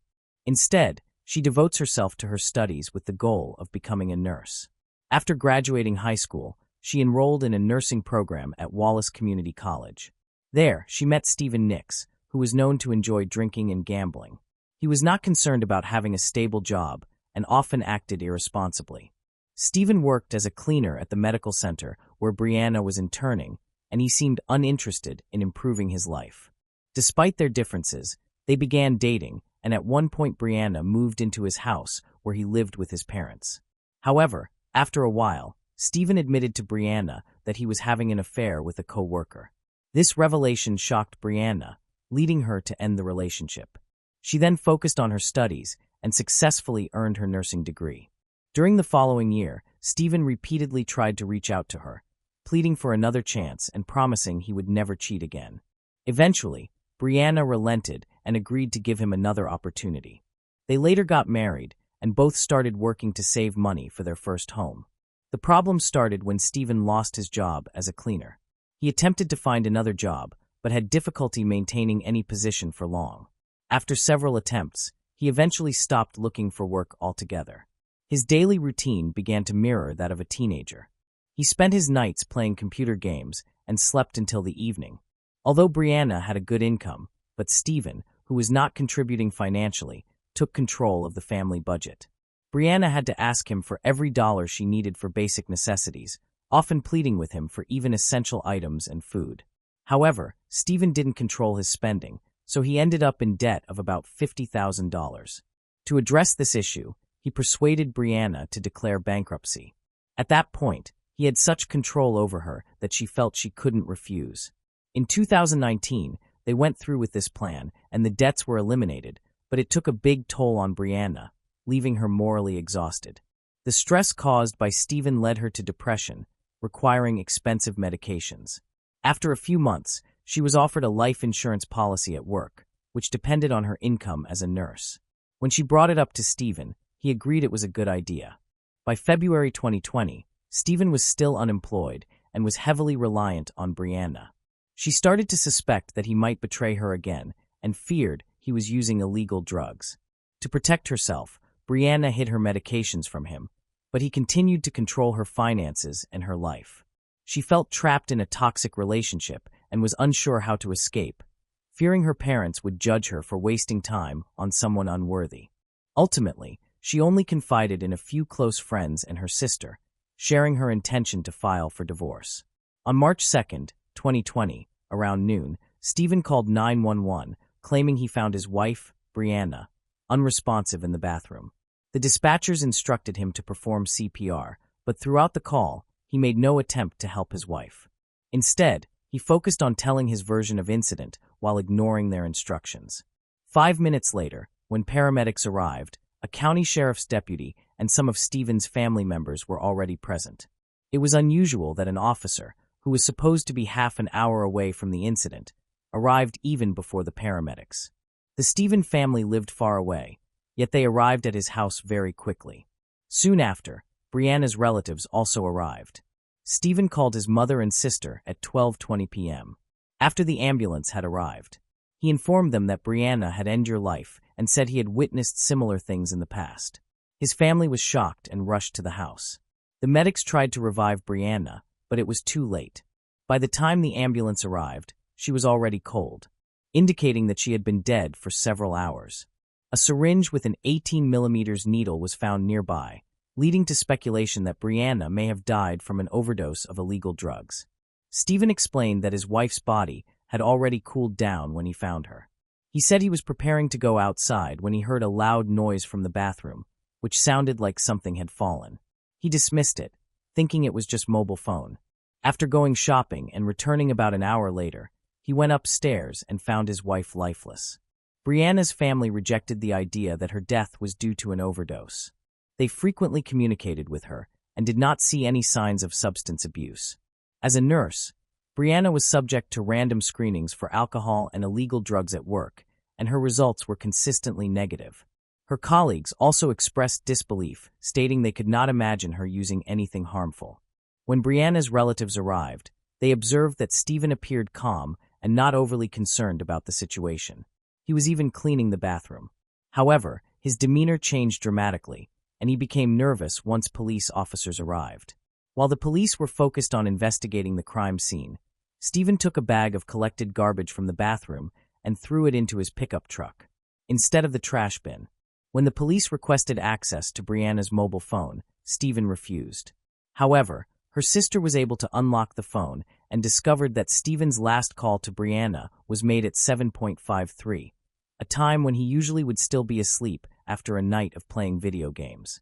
When questioned by the police, Stephen claimed he had called her number just to tease her, but he did not explain the nature of the joke. Additionally, at 12:02, after calling 911, Stephen inexplicably sent a text message to Brianna. He could not explain why he would text someone who had already passed away. He also refused to allow the police to inspect his car. After learning that he had thrown the garbage bag away, the investigator had to return to the station to obtain a warrant. This inadvertently allowed Stephen time to get rid of the evidence. He quickly got rid of the garbage and erased any traces of his actions. The crime scene was thoroughly cleaned by the next day when Brianna's relatives arrived to gather items for the burial. Brianna's sister was shocked to discover that Brianna didn't even own nice underwear. This seemed odd. It also shows that her husband does not allow her to spend any money on herself. The following day, Stephen called Brianna's sister, Brittany, and invited her to his home for a discussion. When she arrived, his relatives were already there. He showed her 2 empty bottles of opioid painkillers and a bag of syringes. Stephen claimed he found these items in a drawer of Brianna's belongings, suggesting that she died from a drug overdose due to a long-standing addiction. However, this medication can only be prescribed by prescription, and it certainly does not belong to Brianna. Brittany was sure that Stephen was lying.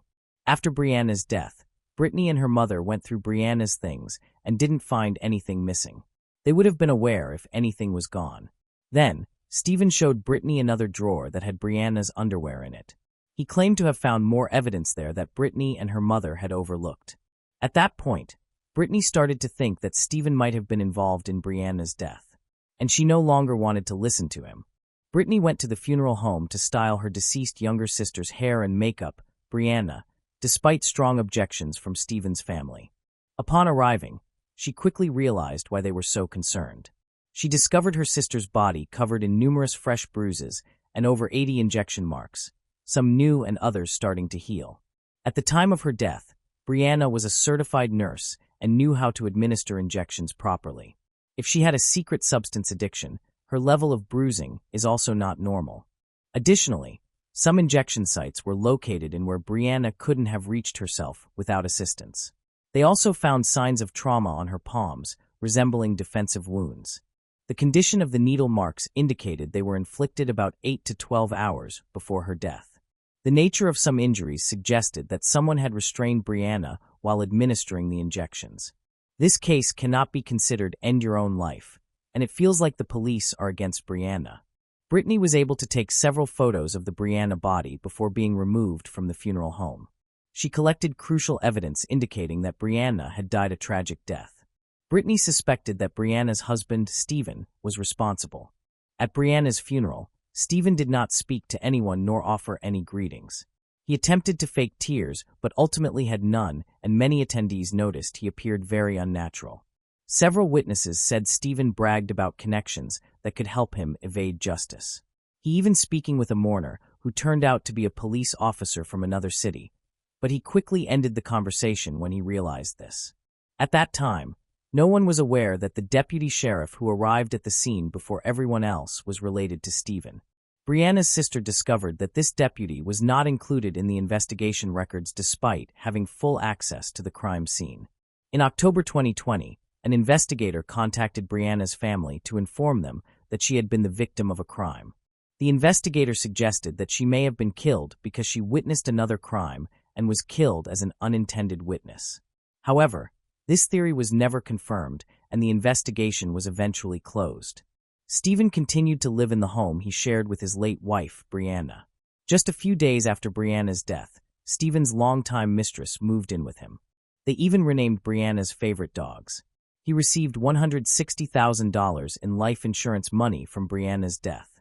Stephen rarely left the house and continued to live a childish lifestyle, spending the insurance money on video games, pouring concrete in front of the house, buying expensive car parts, and acquiring weapons and gifts for his lover. Stephen showered lover with lavish gifts, including jewelry and ostrich leather boots.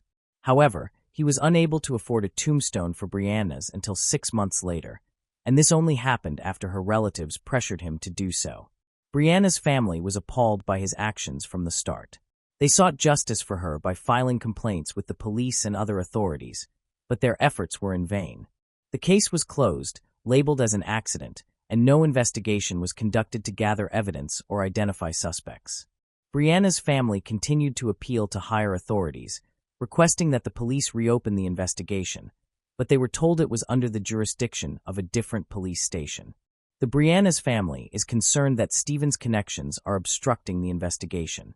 Despite this, Brianna's sister remained persistent, and the case was reopened. Unfortunately, it was soon discovered that all the evidence had been lost and no thorough examinations had been conducted during prior investigations. Stephen is still withholding crucial case information from Brianna's sister and mother. Although he claims that access to the medical report from the pathologist is restricted until an official conclusion is reached, this is misleading. He is aware of the report's contents, raising questions about his motives. Eventually, the Brianna's family hired a private detective who was able to uncover various materials. One significant find was video footage from a search of Stephen's car and home, which showed him smiling brightly while leaning over Brianna's lifeless body. Following the public revelation of this footage, Stephen became fearful and installed security cameras around the house. Meanwhile, Brianna's sister Brittany continues to search for evidence that proves Stephen was involved in her younger sister's death. Brittany sent a photo of a package of fentanyl to Brianna's coworkers, who firmly stated that the medicine package did not come from the hospital, as they had never seen such drugs before. It was later revealed that a different drug from another manufacturer was used at their workplace, which had different packaging.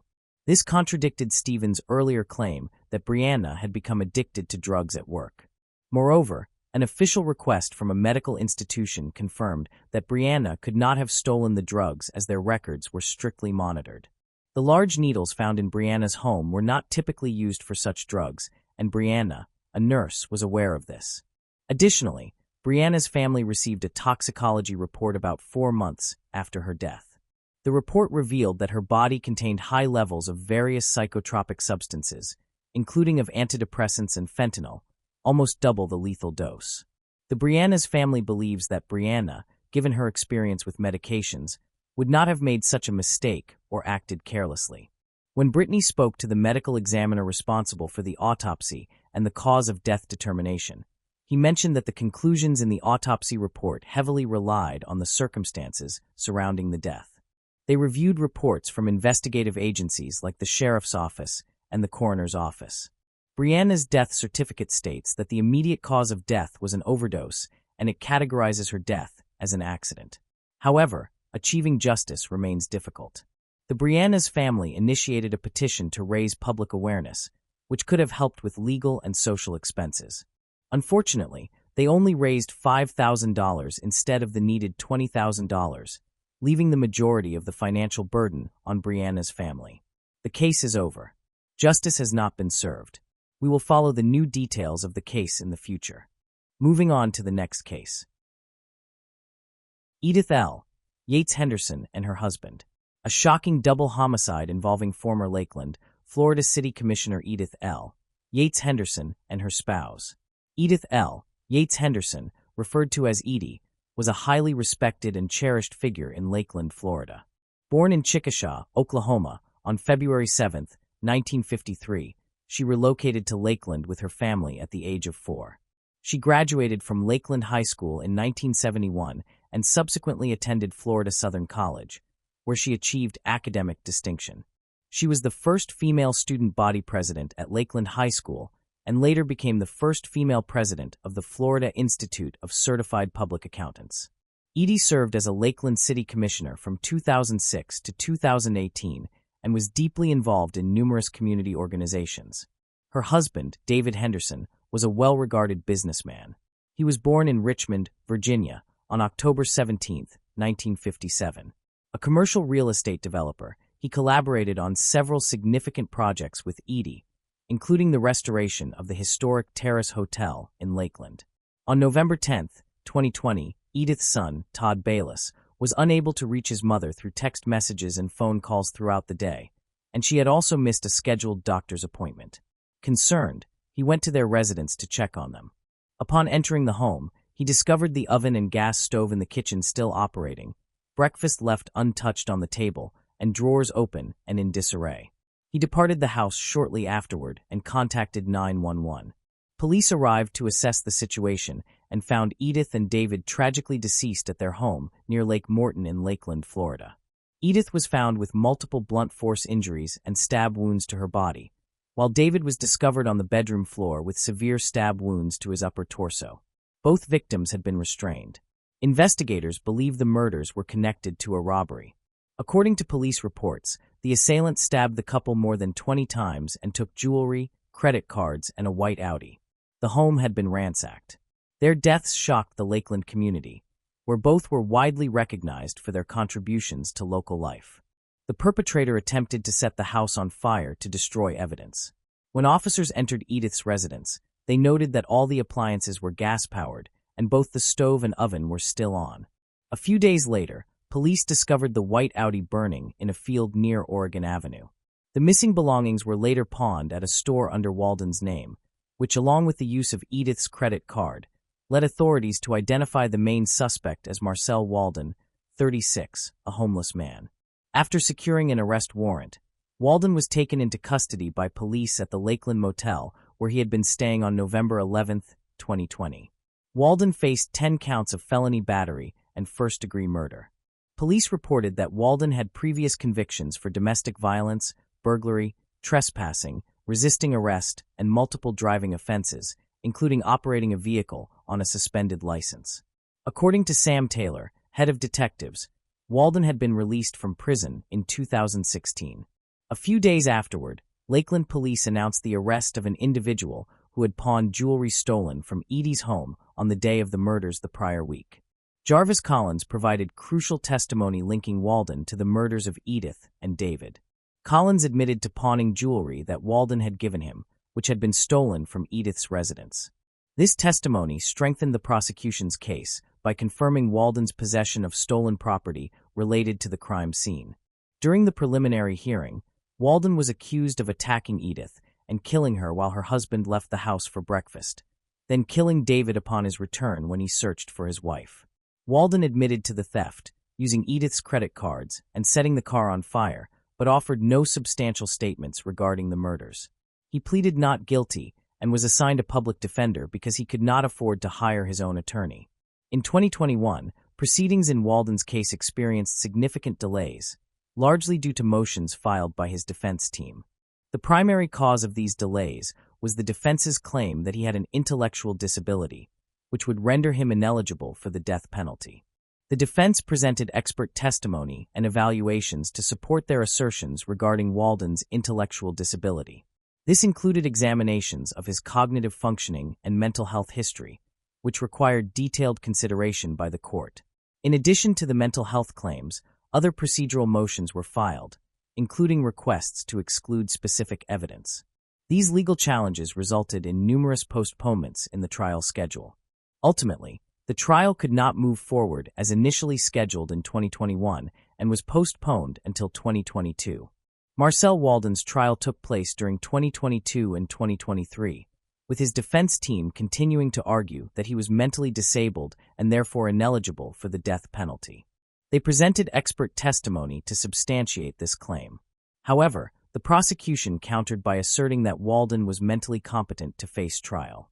They emphasized the savage nature of the double homicide and the attempt to destroy evidence, arguing that the death penalty was warranted. The case reached its climax in early 2024.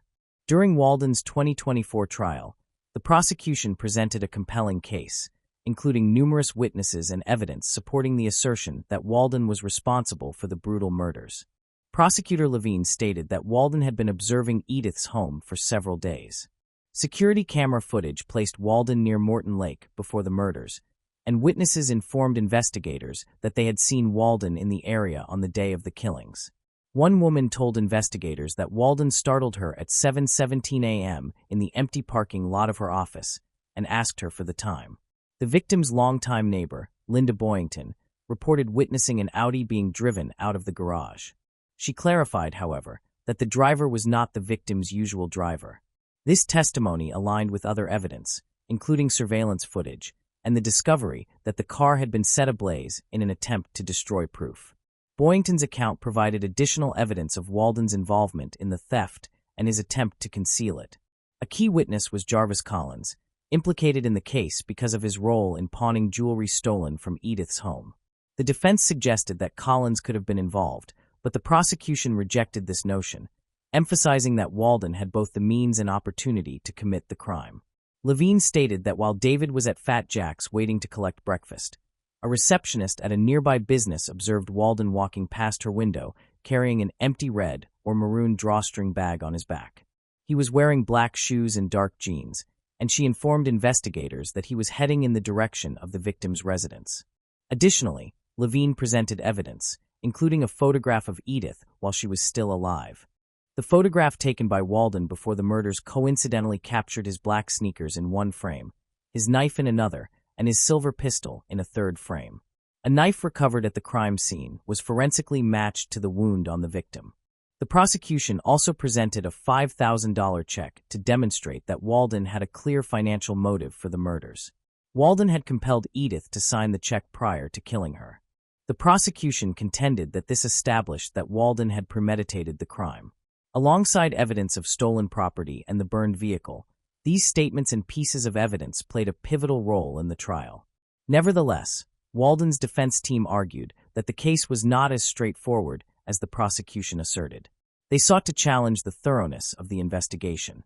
After deliberations, the 12-member Polk County jury found Walden guilty of first-degree murder for both victims, Edie and David, in addition to other serious charges, including burglary, kidnapping, and robbery. The jury voted, with 11 members recommending the death penalty. However, the ultimate decision rests with Judge Kevin Abdoni, who will determine whether Walden will be sentenced to death by lethal injection or to life imprisonment without the possibility of parole. Judge Abdoni will take all mitigating factors into account before rendering a final decision at the sentencing hearing. The exact date of the sentencing hearing has not yet been determined. This delay may also heighten the emotional strain on both the victims' families and the defendant. Moving on to the next case. Jessica Herringer. On the night of April, Jessica Herringer, a 25-year-old mother, vanished during her late shift at an Exxon gas station in Norton Shores, Michigan. Her sudden disappearance left behind an eerily orderly scene: cigarettes, a lighter, and money untouched on the counter. Despite widespread searches and hundreds of tips, the investigation quickly ran into dead ends, and Jessica's fate seemed increasingly uncertain. Let's examine the unsettling details of the Jessica Herringer case. On the night of April 26, 2013, Jessica Herringer was working the late shift at the Exxon station on East Sternberg Road in Norton Shores, Michigan. As a single mother to a 3-year-old boy, she had become accustomed to working alone during late hours, a routine she had performed countless times before. At approximately 10:30 p.m., she was last seen by a customer who reported that Jessica was carrying out her usual tasks with no sign of distress. By 11 p.m., however, she had inexplicably disappeared, leaving the gas station empty and its lights dimmed. When morning arrived, her disappearance sent shockwaves through the small town. Her family, frantic with worry, immediately began searching for answers, but there was no indication of where she might have gone. Security footage from the station showed no struggle or forced entry, yet it was clear that she had simply vanished into the night. When police arrived at the Exxon station on the morning of April 27th, they encountered a scene that was deeply perplexing. The interior of the gas station appeared untouched, almost as if Jessica had stepped away briefly and would return at any moment. Her cigarettes, lighter, and a small stack of money remained neatly on the counter, and the register was undisturbed. Everything suggested a normal conclusion to a night shift, yet something was clearly wrong. There were no signs of a struggle, no broken items, and no overturned displays, making it difficult to determine what had occurred. The first signs of possible foul play began to emerge outside the station. A motorcycle rider who had passed by earlier that night recalled seeing a silver minivan parked behind the building. While this sighting might have been incidental, it raised sufficient suspicion to warrant further investigation. Even more concerning was the discovery of a bloodstain just outside the station, which investigators believed might belong to Jessica. Nearby, they also found the cover of a laser sight, likely from a firearm, suggesting that violence could have played a role in her disappearance. With these troubling clues, police began to form the theory that Jessica had been abducted. Yet without concrete evidence, they were left with more questions than answers, and the mystery surrounding her disappearance only deepened. In the days that followed, the town of Norton Shores was left shaken. A massive search effort was quickly organized, with local law enforcement and volunteers combing every inch of the area in a desperate attempt to find answers. Investigators combed through wooded areas, fields, and nearby roads, searching for any sign of Jessica. Despite the overwhelming response from the community, no concrete evidence surfaced. Tips poured in from across the region, yet none led to meaningful results, leaving investigators frustrated and exhausted. Detective Michael Kasha, who had taken the lead on the case, was determined to uncover the truth behind the mystery. As he carefully examined the gas station where Jessica had worked that fateful night, Kasha felt strongly that her disappearance was not a random event. The interior of the gas station had been left undisturbed, with no signs of robbery or struggle. The orderly state of the station, combined with the bloodstains found outside, suggested a far more sinister scenario. Someone had deliberately targeted Jessica, and Kasha was resolute in finding out who. The investigation intensified as Kasha and his team pursued numerous leads. Initially, attention turned to Jessica's live-in boyfriend, the father of her young son. However, after verifying his alibi, he was ruled out as a suspect. With no clear leads or motive, the case grew colder by the day. Yet, despite the prolonged silence, the community refused to lose hope, determined that Jessica's story would not be forgotten. Nearly 3 years after her disappearance, an unexpected breakthrough occurred. In April 2016, a 16-year-old girl escaped from a man who had abducted her in his silver minivan. The man had threatened her with a gun, and in a desperate move, she leapt from the moving vehicle. She promptly reported the terrifying incident to the authorities. Law enforcement acted swiftly, connecting the description of the minivan to Jeffrey Willis, a local man who had been under investigation for years but had never been officially linked to Jessica's case. Willis, a 49-year-old resident of Norton Shores, had a history that had raised multiple red flags. While he had previously been investigated for an unrelated crime, it was not until the girl's escape that investigators began to recognize a disturbing pattern. The silver minivan he had been driving matched the vehicle seen near the gas station when Jessica vanished in 2013. This critical detail prompted investigators to scrutinize Willis's life more closely, and they soon discovered he was connected to multiple troubling incidents. With the girl's testimony and the link to Jessica's disappearance, a long-overdue investigation into Jeffrey Willis was finally underway. As investigators delved further into Jeffrey Willis's life, a disturbing pattern began to emerge. The man who had once appeared to be an ordinary member of the community was now linked to several horrifying crimes. His criminal record, including the 2014 murder of Rebecca Bletch, came to light, and it soon became evident that Willis was not merely a conventional offender. He was a predator. A former Herman Miller employee, Willis had outwardly led a quiet life, but behind closed doors, he possessed a shocking collection of dark materials. Investigators discovered videos on his computer depicting abductions, torture, and murder, gruesome content that revealed a clear pattern of violent fantasies. Among the files, investigators found direct evidence tying him to Jessica Herringer's case. One folder was labeled with Jessica's initials and the date of her presumed death, J4L27H13. Detective Kasha, who had been leading the investigation into Jessica's disappearance from the start, quickly identified Willis as the primary suspect. Chilling pieces of evidence suggested that Willis had not only abducted Jessica, but had also killed her. Ballistics tests connected a stolen gun to the 2014 murder of Rebecca Bletch, a woman shot and killed while jogging. That same firearm was believed to have been used in Jessica's abduction. Kasha's team also uncovered a disturbing detail. A rape kit containing restraints, sex toys, and a broken laser sight, thought to be linked to the same gun used in both crimes. Yet it was the computer files, which contained explicit images of torture and folders labeled with the initials of both Bletch and Herringer, that confirmed the unthinkable. Jeffrey Willis had a pattern of predation, and Jessica Herringer was one of his victims. Despite the overwhelming evidence against him, Willis continued to deny any involvement in Jessica's disappearance and presumed death. He maintained his innocence, claiming he was being framed by corrupt police officers with a personal vendetta. However, the evidence against him was irrefutable. Phone records placed Willis near the area where Jessica's body was believed to have been discarded in Manistee National Forest, approximately a 90-minute drive from Norton Shores. This alone strongly indicated his involvement in the crime. Detective Michael Kasha developed a theory based on the evidence available. He suspected that after abducting Jessica, Willis had driven her to a remote location, possibly near his late grandfather's home in Baldwin, Michigan. Kasha's suspicions were reinforced by phone records, which showed that Willis had returned to the area multiple times in the months following Jessica's disappearance. These visits occurred at unusual hours, around 3 a.m., coinciding with the times police had been conducting searches nearby. This raised further questions about Willis's intentions during these visits. Despite several thorough searches in the dense Manistee National Forest, authorities never located Jessica's body. The forest seemed to have swallowed her, leaving no clues as to her final resting place. Search teams, equipped with helicopters, cadaver dogs, and infrared cameras, scoured the area relentlessly, yet no trace of Jessica was found. Detective Kasha believed that Willis had buried her in a remote part of the woods, where the rough and uneven terrain made it nearly impossible for searches to uncover any evidence. With no body and no definitive proof, the case remained unresolved, leaving behind a profound emptiness. As investigators focused on Jeffrey Willis, they revealed testimony from his cousin, Kevin Bloom, which added a chilling dimension to the case.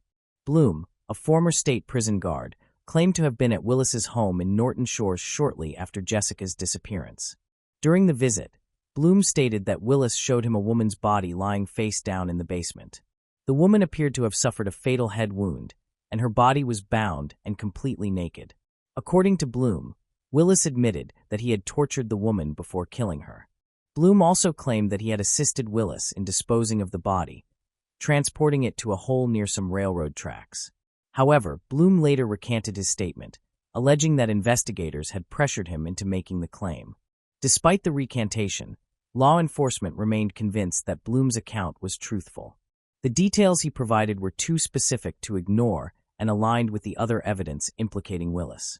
Even with this potentially critical testimony, Jessica's body remained missing, frustrating authorities and prolonging the search. Amid mounting evidence, Willis continued to deny any involvement in Jessica's disappearance or death. When asked why he refused to assist in locating her body, he coldly replied, "I'm not even going to answer that." His refusal to provide information only intensified the anguish for Jessica's family, who were left to cope with the growing uncertainty and pain of not knowing their loved one's whereabouts. The unanswered questions continued to haunt them while the case remained tragically open. Despite the overwhelming evidence against Jeffrey Willis, the Herringer family clung to hope. Jessica's mother and sister refused to accept that she was truly gone. They kept the Help Find Jessica Herringer Facebook page active despite the absence of any new leads. Her sister, Samantha, held on to the hope that Jessica was still out there somewhere, alive. Detective Kasha, now retired and working at Hope College, still thinks about Jessica's case every single day. He felt that part of his mission had been accomplished with Willis's arrest, but the other part, locating Jessica's body, remained an open wound. As time passed, the case faded from public attention. Yet for Kasha, the mystery surrounding what happened to Jessica Herringer never truly left him. He could not forget the young mother or the brutal, unsolved crime that had taken her life.